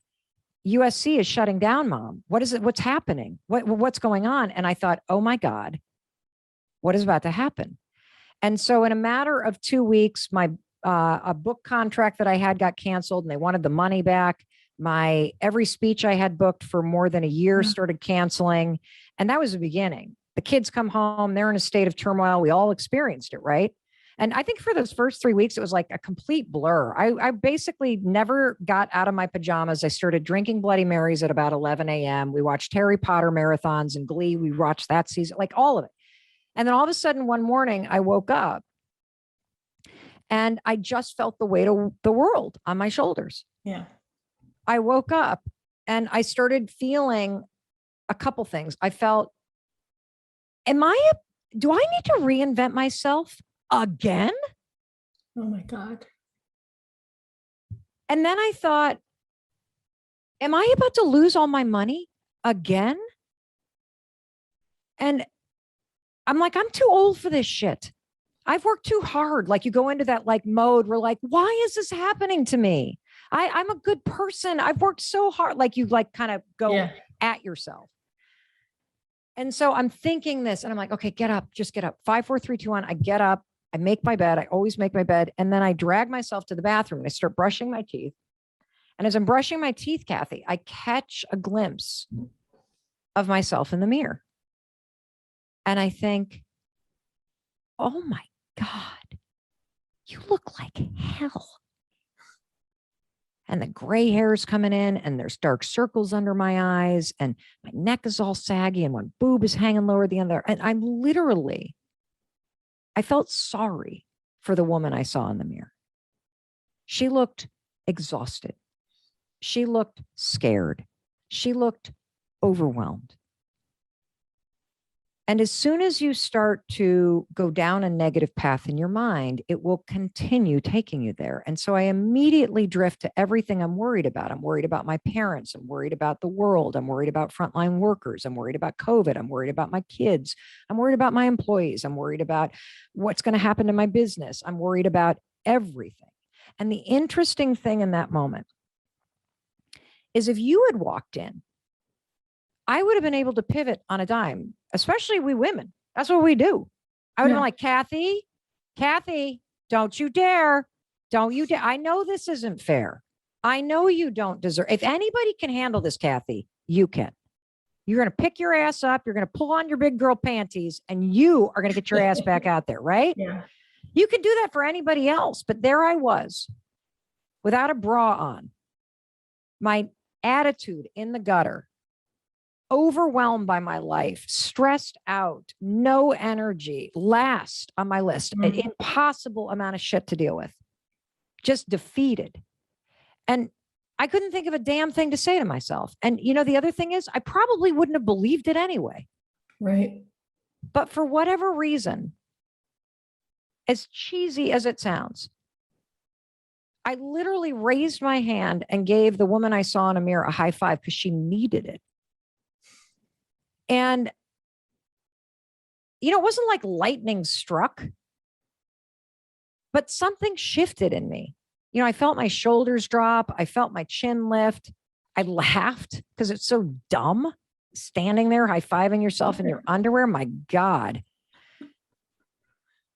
And it's interesting because I also felt like, okay, come on now, Mel. Don't be so dramatic. You can handle this. And I left the bathroom. Now, it was the second morning that something really clicked with me because I woke up again, all the same problems, all the same overwhelm. 5, 4, 3, 2, 1. I get out of bed. I make the bed. I drag myself into the bathroom. And right as I was getting to the bathroom, that's when I felt something I've actually never felt before in my entire life. And that is this. When you are about to go see somebody you really like, and you're going to meet him for a cup of coffee or like a glass of wine or whatever, and you're about to enter the cafe. What do you feel, Kathy, as you're about to see somebody you like? You're excited and there's like this anticipation. And so you're already feeling good vibes because you know what that person's like and being in their energy. Yeah. Totally. That's exactly how I felt sitting in your Zoom room. Like, let me in, Kathy, let's go. Come on. I can't wait to see you and meet you. I actually felt that about seeing myself. I have never felt that in my entire life.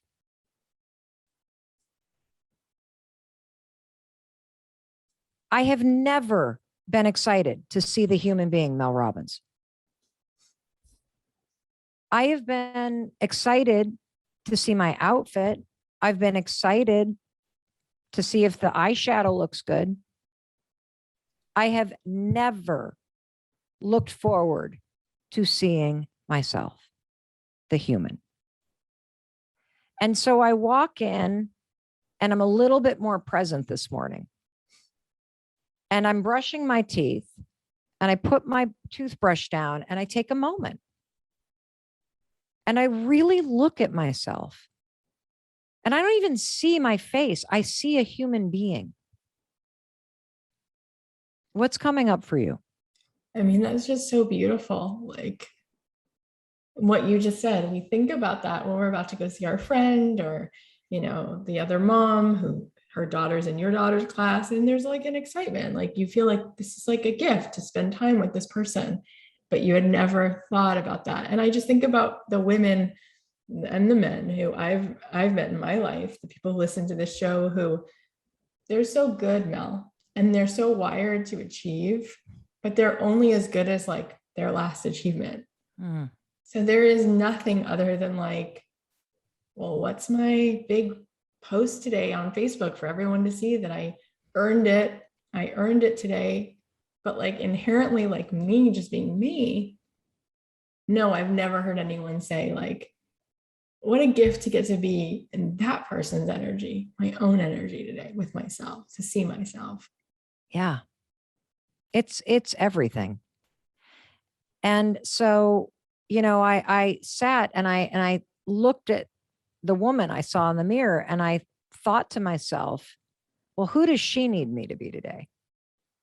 And what game in life matters to her? And how could I actually just like move the ball down the field today? And so I thought about it. And I thought in that moment, based on what was going on, that who she needed me to be was more optimistic about our ability to get through this. And the game that I wanted to play was showing up in a different way for our kids because they were looking at Chris and I about what was happening in the world. Yeah. And so I raised my hand and I like high-fived my reflection. And so there's a couple things that I just want to explain first about when, you do this, because the beauty of this habit, and this is just the first habit in the book, and we're going to talk about it. And trust me, we are going to get down to the achievement stuff next, because it's really important part of why everybody resists high-fiving themselves and why they feel that it's weird. And I'm going to unpack that in a very methodical way, because thematically, when you feel that this is weird or you resist giving yourself this support and celebration, what's contained in the resistance is the key to understanding why you don't have what you want. And it's also the key to unlocking the cage that you're trapped in. Oh, that's so juicy. Why has it been tough? You really love her. You're getting on a plane and you're going to go see her. Yeah, I love her a bunch. Okay. So I guess I'm kind of coming to the realization that I haven't been hearing her properly, connecting with her on the level that I should be. And now I'm trying to figure that out. Yeah. So a couple months ago, we've been having counseling. And, That's good. My husband and I go to does help. counseling. It helps. She was doing it before, and then it kind of became the group, and then now I kind of see a little bit on my own. So I'm recognizing these things, but I also know like a couple of months ago in counseling, she admitted on her last tour that she had emotionally connected with somebody else. So obviously that put a big fire under my ass. Yeah. And supposedly It's scary. Supposedly I handled it really well, so she's wanting to, do all this. She's worked a lot on herself for kind of getting to the point where she's at. Yeah. She's got a spot on the bookshelf that's 12, 15 composition books deep of just thoughts ever since she was back, I think she said, to like 12. Amazing. Because of some things that happened to her before that age of being taken advantage of. This is Spirit Flight 280 services to Pittsburgh at gate 17. This is serving as a final boarding class. The doors are closing in about 3 minutes, and they will not doing this, you realize how much you need to work on yourself. It's scary. And then a lot of regrets come up, and a lot of things you wish you could do over, and then you start to realize there's shit from your past that really messed with you, that you shoved down, that happened when you were a kid. This is, I think, the cycle that we all hit in adulthood. And here's the amazing opportunity. You not only have an amazing opportunity to change the person that you are and to change the relationship that you have with your life, but you have an amazing opportunity to change the relationship you have with yourself. Because your thoughts, your feelings, they actually matter too. And you can't get... I've been neglected. Yes. See, relationships are amplifiers. You go into a relationship and you're not right with yourself, that relationship just magnifies what's missing. What did you just get from that? I like that. Well, it's going to expose those demons more. Yeah, and here's the thing that most men, at least in a traditional gender sense, don't understand. That it takes tremendous strength to be vulnerable. It takes tremendous strength to talk about the shit that's bothering you. Yeah. It takes tremendous strength to admit that you're wrong and to be scared. And that's actually what makes you connect more deeply to your partner. My husband of 25 years failed miserably in the restaurant business. Nearly bankrupted us. Lost it all. When he left the business, he was an alcoholic and completely lost and demoralized. And I did not know until recently, because it was through these rock bottom moments that my career took off. I invented this little thing called the 5-second rule that I used to get out of bed when the anxiety was so crushing. The only thing that would help me escape it was drinking myself into oblivion to numb it all out. And I started using this little brain hack to 5, 4, 3, 2, 1, shut down the noise in my brain and launch myself forward through the fear, through the pain, through all of it. And my whole life turned around. Chris's life turned around.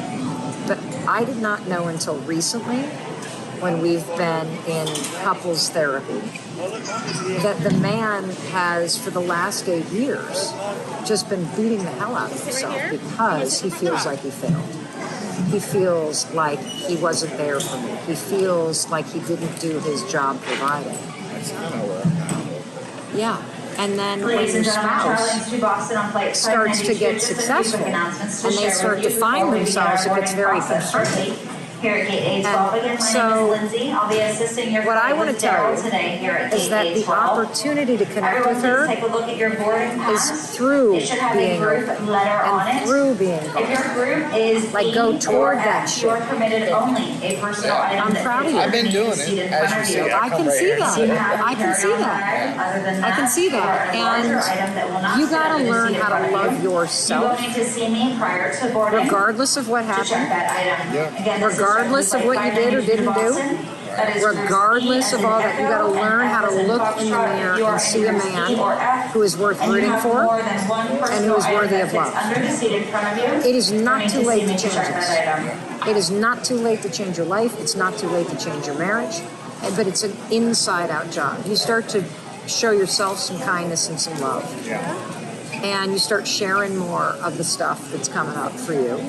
And that is the path that's going to actually heal you. And it's Build going my to... stock. Yes. Yeah. Yeah, So to speak. Yeah. definitely. Yeah. Just need my mojo back. I think that's what she met in me. I had a nice swagger and everything, but it's gotten diluted or... By life? I think so. Maybe my own just being stagnant and That's it. accepting instead of keep pushing. You know, my good friend, Joel Marin, who you should follow, just sent me a freaking thing that he wrote today. Oh my God. Joel, praise you, Joel. Joel, I cannot believe this. Joel Marin, I'll give you his name. He literally wrote me this whole thing that he wrote today that you need to hear. Very shortly will not reopen. This is your Wait next till boarding call. I'm gonna find out. Marion. He wrote me this whole thing about the fact that when we are born,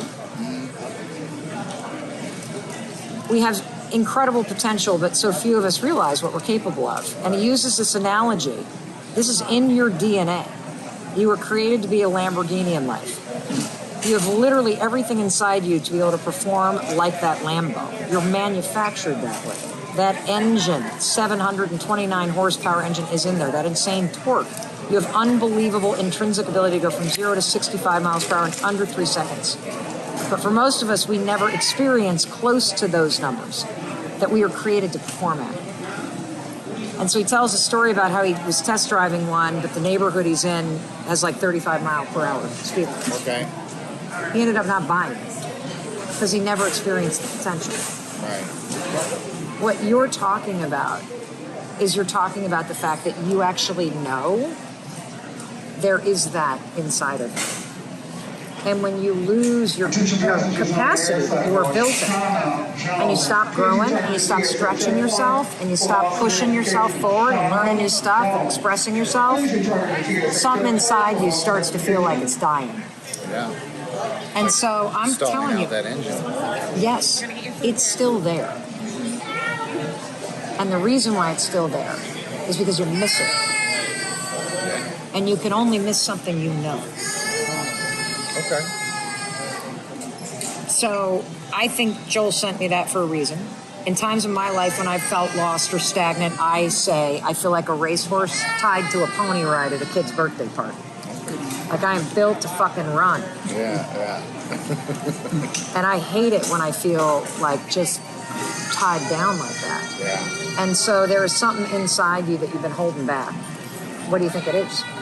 Not really sure.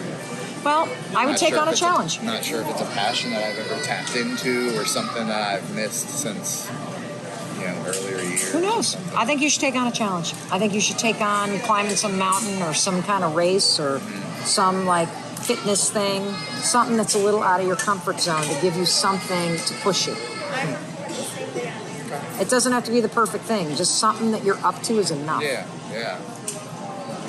But I want to acknowledge you for the fact that you recognize that there's an issue and you're taking the steps to go make the effort. You're getting on a plane, you're flying to surprise your wife, Not only that, but I deal with motion sickness, vertigo, and Awesome. and I don't drive well at night. So I've got the bands on. Great, they work. I took my motion sickness pills. I love that. I give you a high five for that. That's fantastic. We're doing what we can. You're and doing it.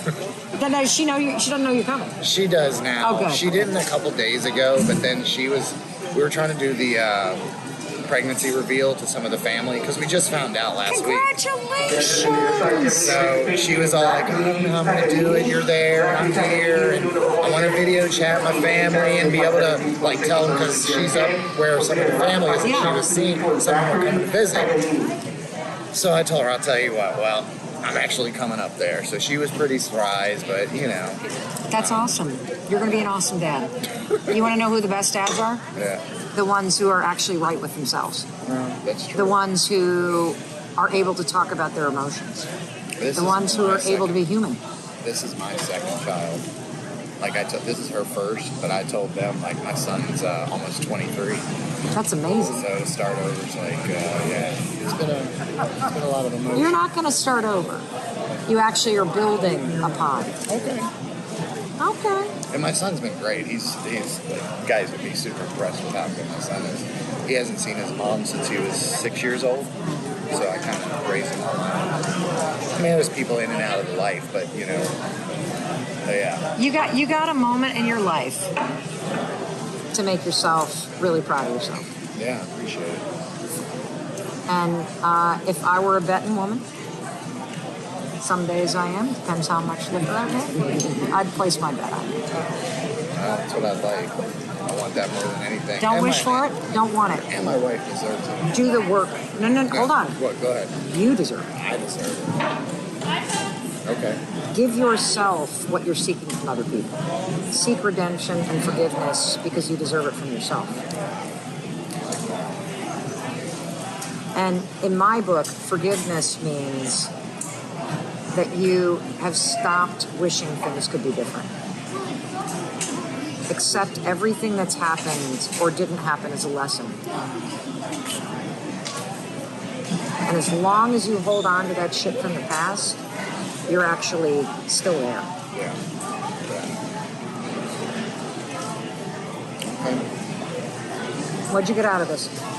I got a little more resiliency, a little pick-me-up, and I'm glad I came and talked to you very much and took the time. I wasn't sure if I was imposing because I didn't know if it was more like a female thing, but I have plenty of emotion that I'm pretty open with. Sometimes too open, maybe. I don't think so. I'm also going to introduce you to my husband. So he created a men's group or a men's retreat called Soul Degree, where he takes guys out into the woods for 5 days to actually have these kinds of conversations. And he's had guys from 22 to 60 plus, multiple tours of duty, professional athletes, regular, just everyday folks like all of us. And it's remarkable. And what he also does, because he only does these a couple times a year, is he also has calls every month where it's guys get on and he leads a meditation and then there's a topic that y'all discuss and it's really freaking cool. And so I will make sure that you have his information and I will get both of your email addresses and I will have my team email you a credit so you can listen to one of my books on Audible. That's cool. I've been doing a lot more trying to listen to stuff and you know, you just don't know what direction to go because some stuff is just, some people just want to make some money on you and you know, there's so much out there. You just want to find the right path. Yeah. As best as possible. Yeah. So, awesome. Thank you. Your sense of feeling like the effort is worth it begins and ends with how encouraging, supportive, and kind you are to yourself. You have to become aware of it and you have to realize that sometimes like the way you talk to yourself, like believe it or not, it does impact us. And whether we want to admit it or not, I think sometimes people, when they're feeling so down about themselves, they have a hard time admitting that something in their life is going wrong because they're already feeling so low that the idea of even having something bring them even down lower, like scares the hell out of them. Right. Yeah. So let's break this apart. Let's role play here. Okay. So let's say, you are What was the sport that you played as a kid? I tried to play all sports. I wasn't very good, but I would say the sport that I was the most consistent with was basketball. Okay.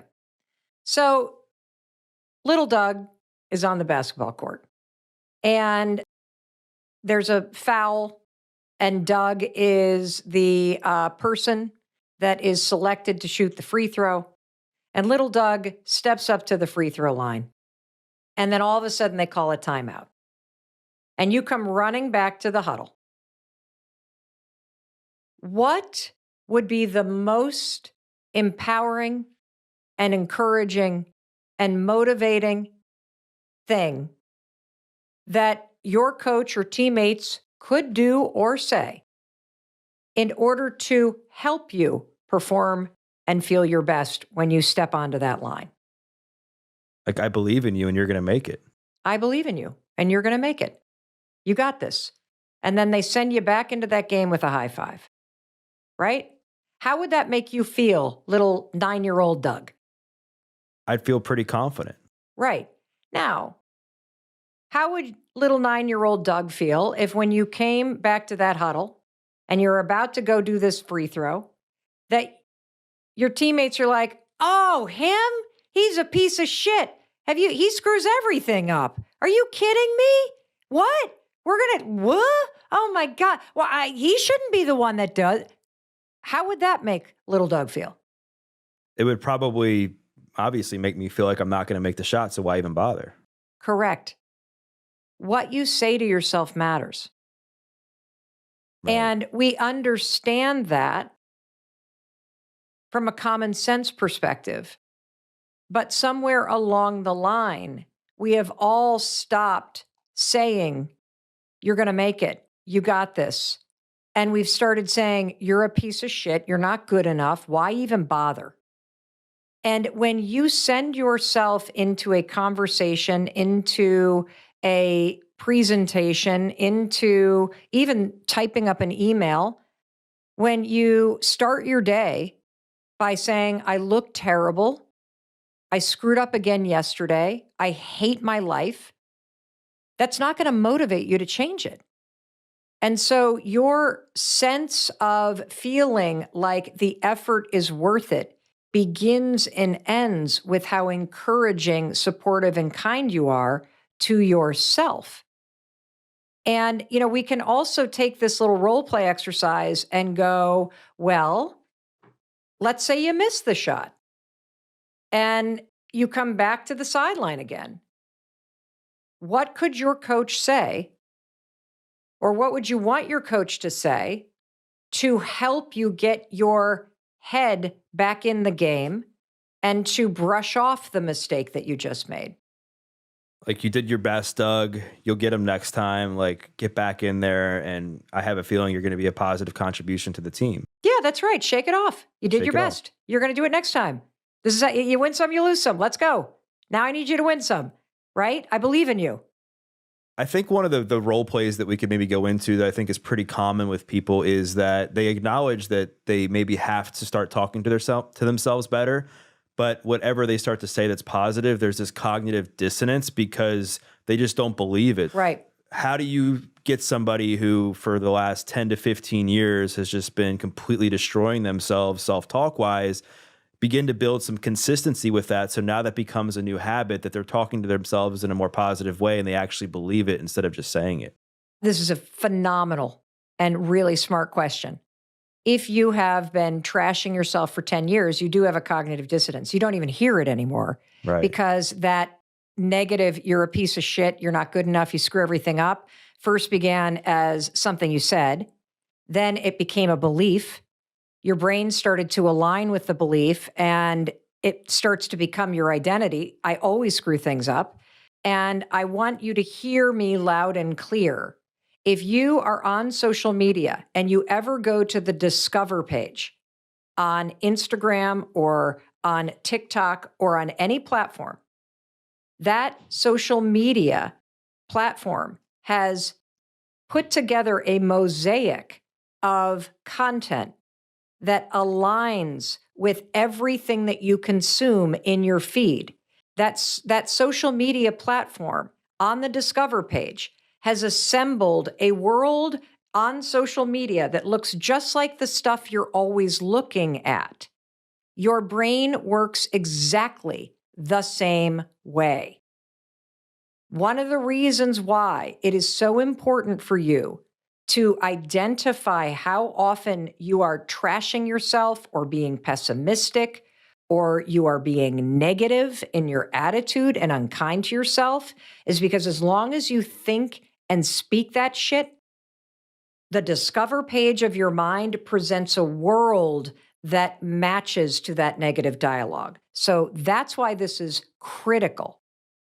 The second thing that you need to do, because you're unconscious to it, right, is there are two things that are going to work, because just trying to speak kindly often doesn't work because you have so trained your mind that you think you're not good enough, that saying, I'm good enough doesn't work because your brain literally looks at you and like, who are you talking to? Like, because I can't be you.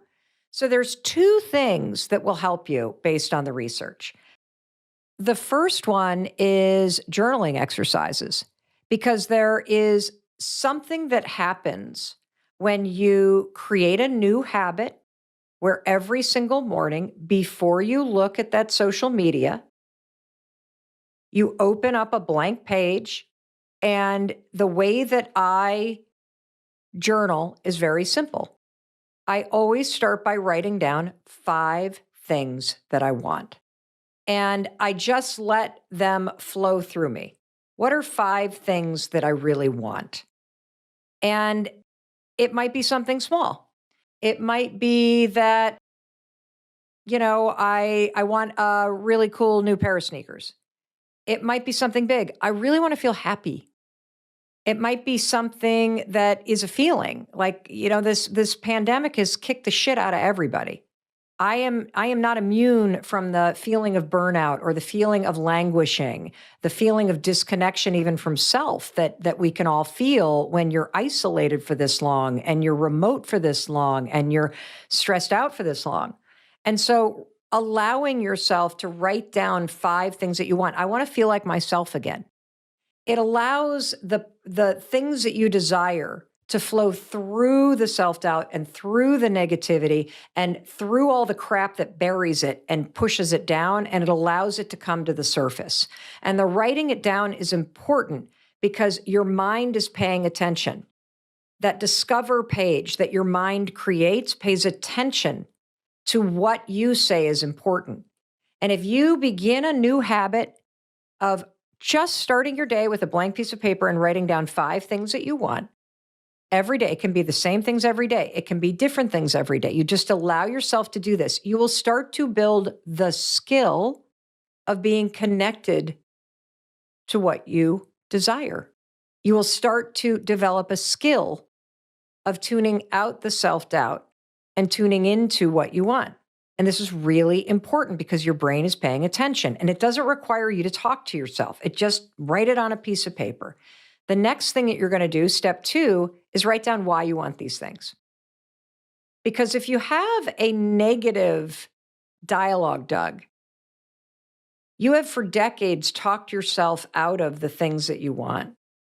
You have filled your heart and your soul and your mind with all the reasons why it's never going to happen. And so by starting every day with a new habit, write down 5 things that you want and then write down why you want these things.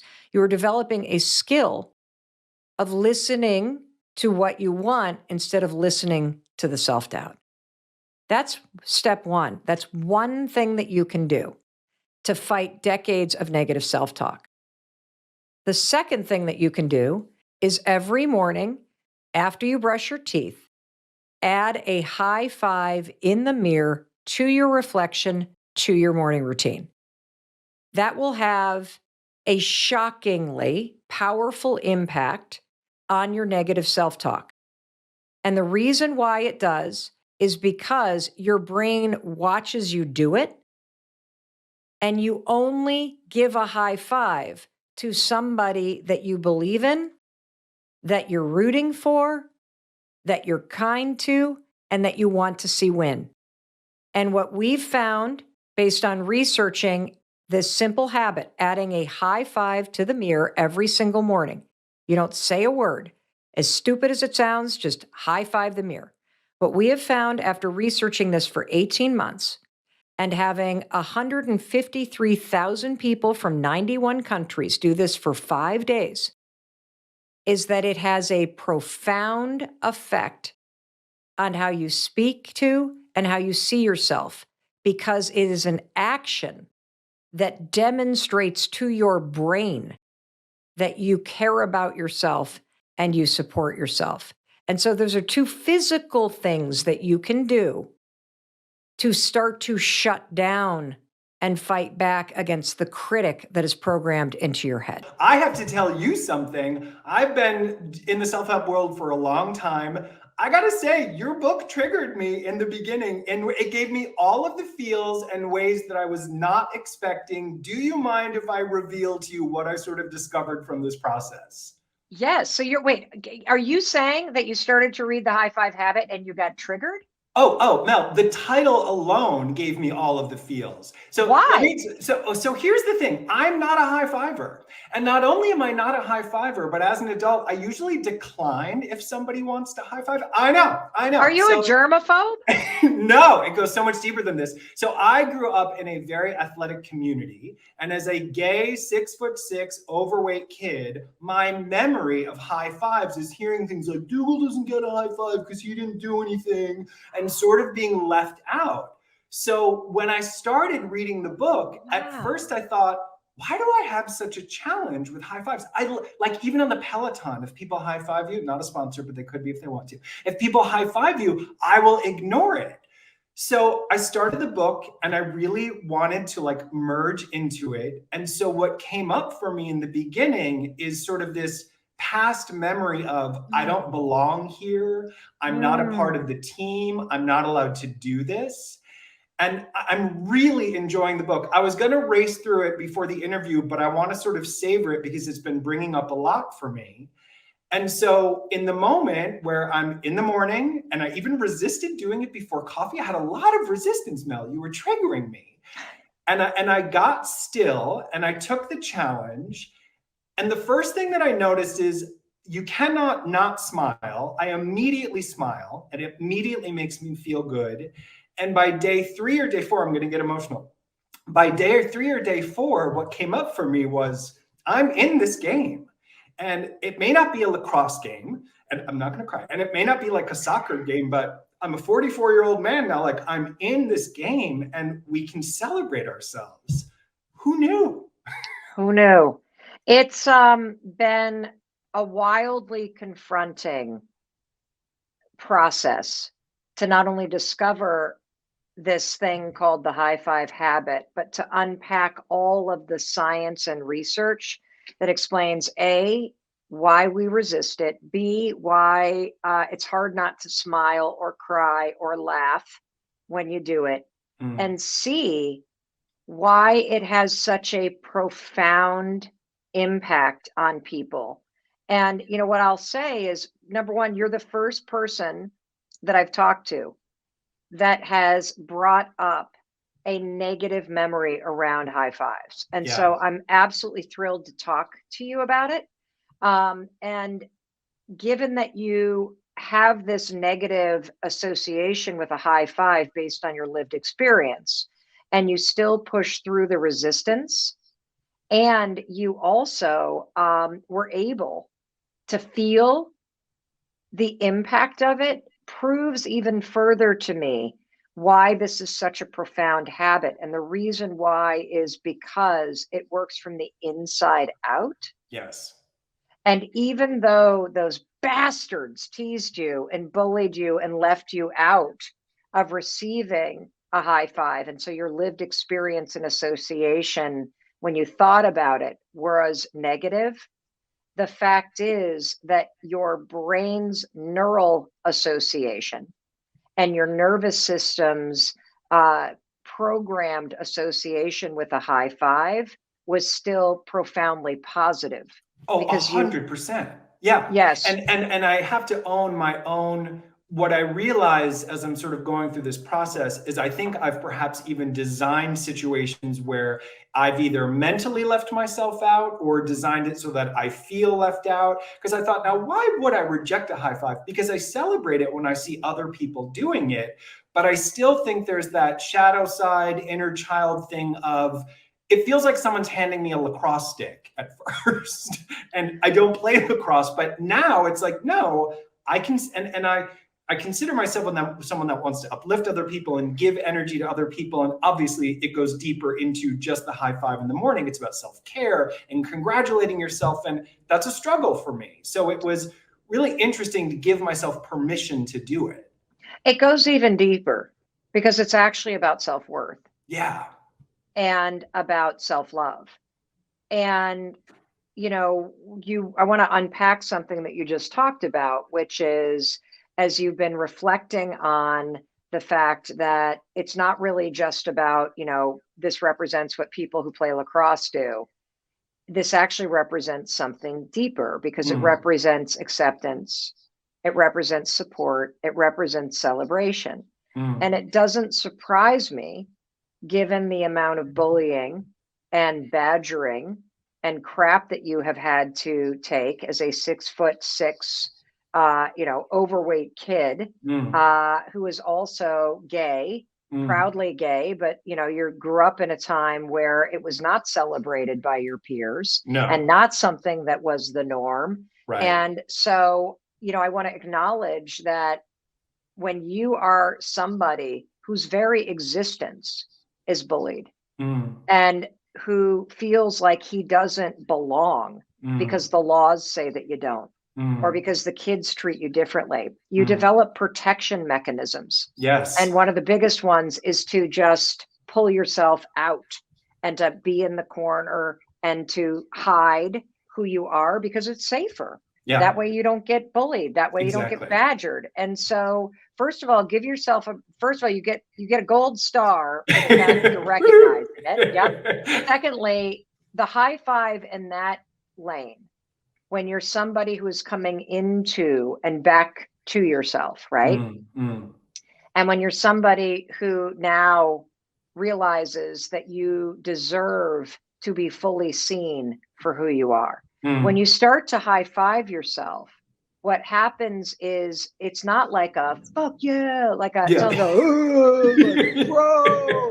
That's not what the high five habit is actually. Right. It's actually grounded in compassion and empathy and support of self. And so the reason why you smiled when you did it is because your brain doesn't know the difference between watching somebody else high five someone else or receiving a high five or giving a high five to someone else and you high fiving yourself. Yeah. To your brain, the physical action becomes the trigger that unlocks all of this lifetime neural association with the high five. Now, you cognitively were like, screw the high five. That's for dickhead lacrosse players and those. Right. Wouldn't even give myself a chance at first. Forget it. Yeah. Yeah.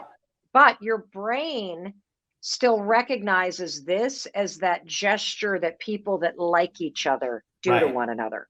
So when you physically raise your hand to high five yourself, you can't think anything negative because your brain grabs all the programming that's already in your subconscious and then starts to marry it with your own reflection.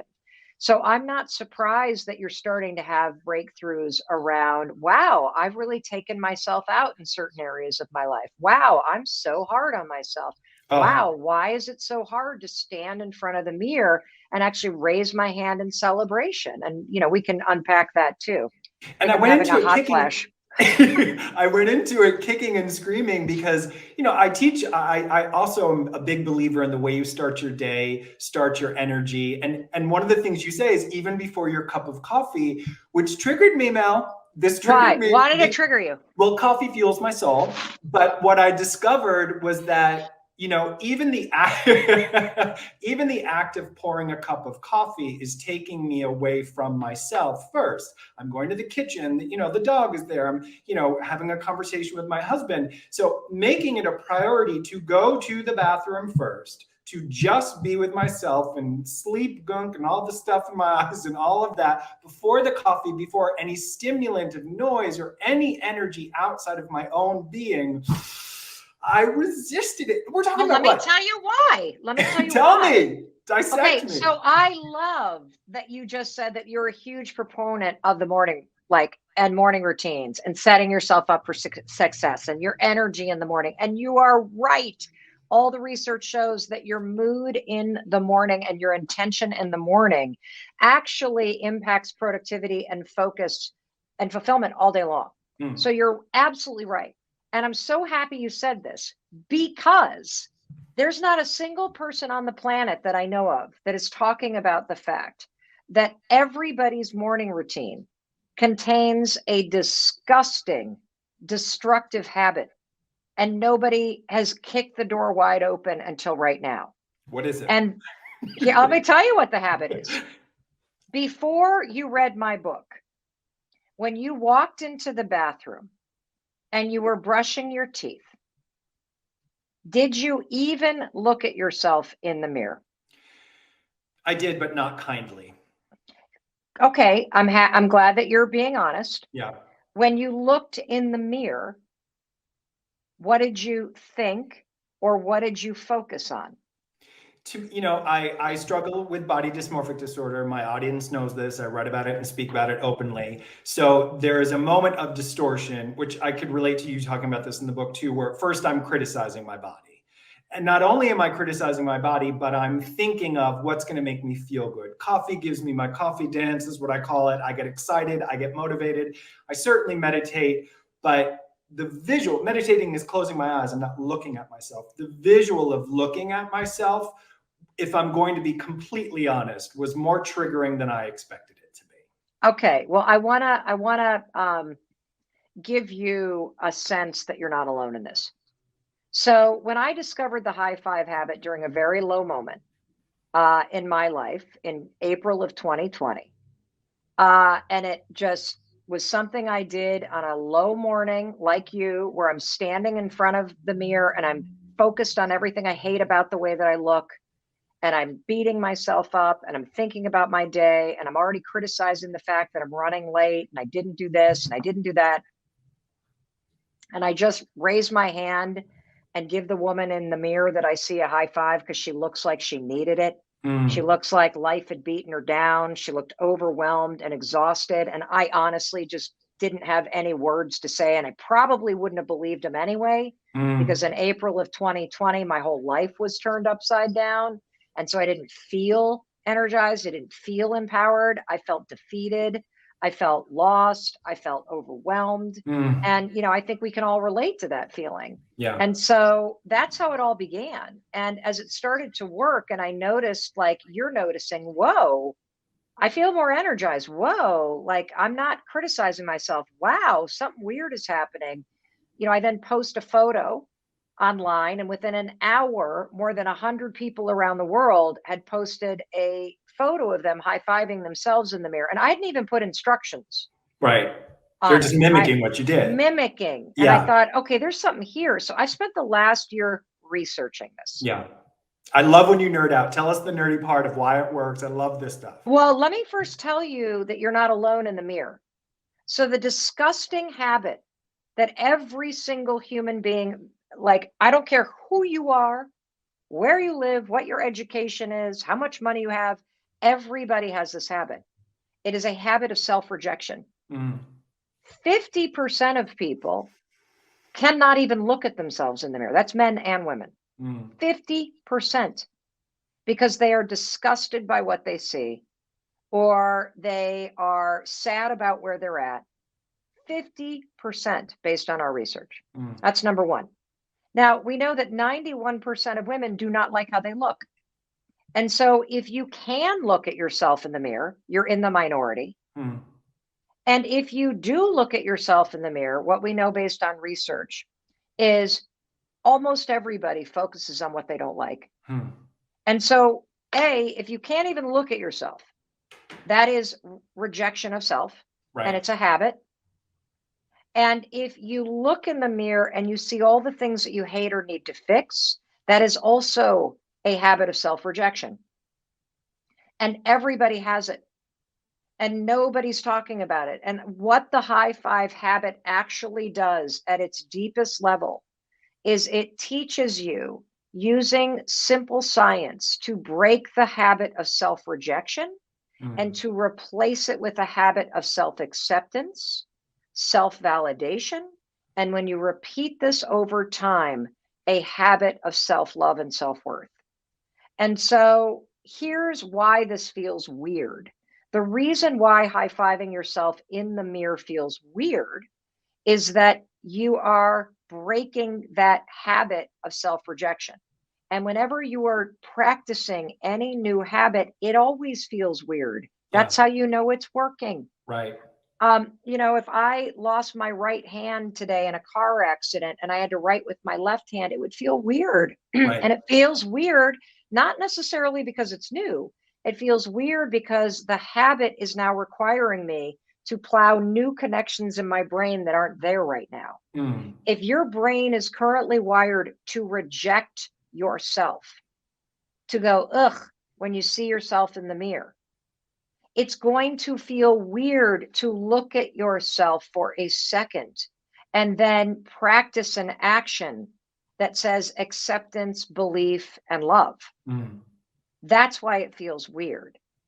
And so the reason why you resist it too is because there's this other habit that we have of judgment. Yeah. And in the bathroom every morning, I want you to consider you're actually not standing before your reflection. I want you to consider that you are in the bathroom with another person. Mm. That's a human being in the mirror. Mm. And that human being is trying very hard.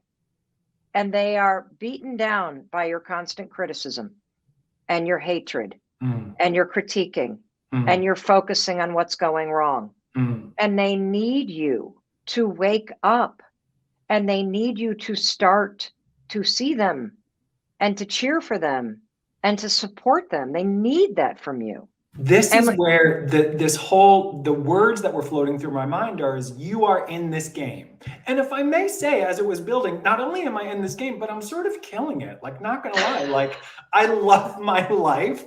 Things are going well. And why would I continue these old tapes? And what's interesting to me as a spiritual teacher, I'm also a teacher as well. I know. That I love when you talk about your struggle because I have a real issue with toxic positivity. And a lot of times in spiritual communities, I might say to colleagues or friends, I've been a little anxious lately. And I feel like everyone like repels back and it's like, oh no, we can't have a negative thought right now. And, I'm a human being.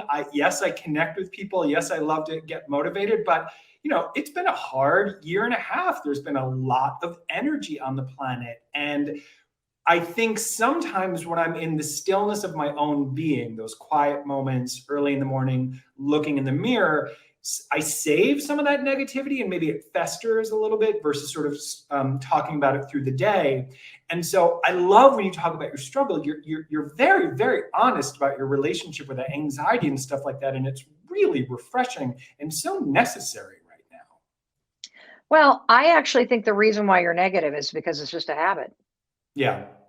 I really think that you, like most of us, at some point, we go from these perfect, whole, complete beings that come into this world hardwired for celebration and self-love, confidence, and resilience. You never see a baby take a step back from a mirror and go, God, my thighs are fat.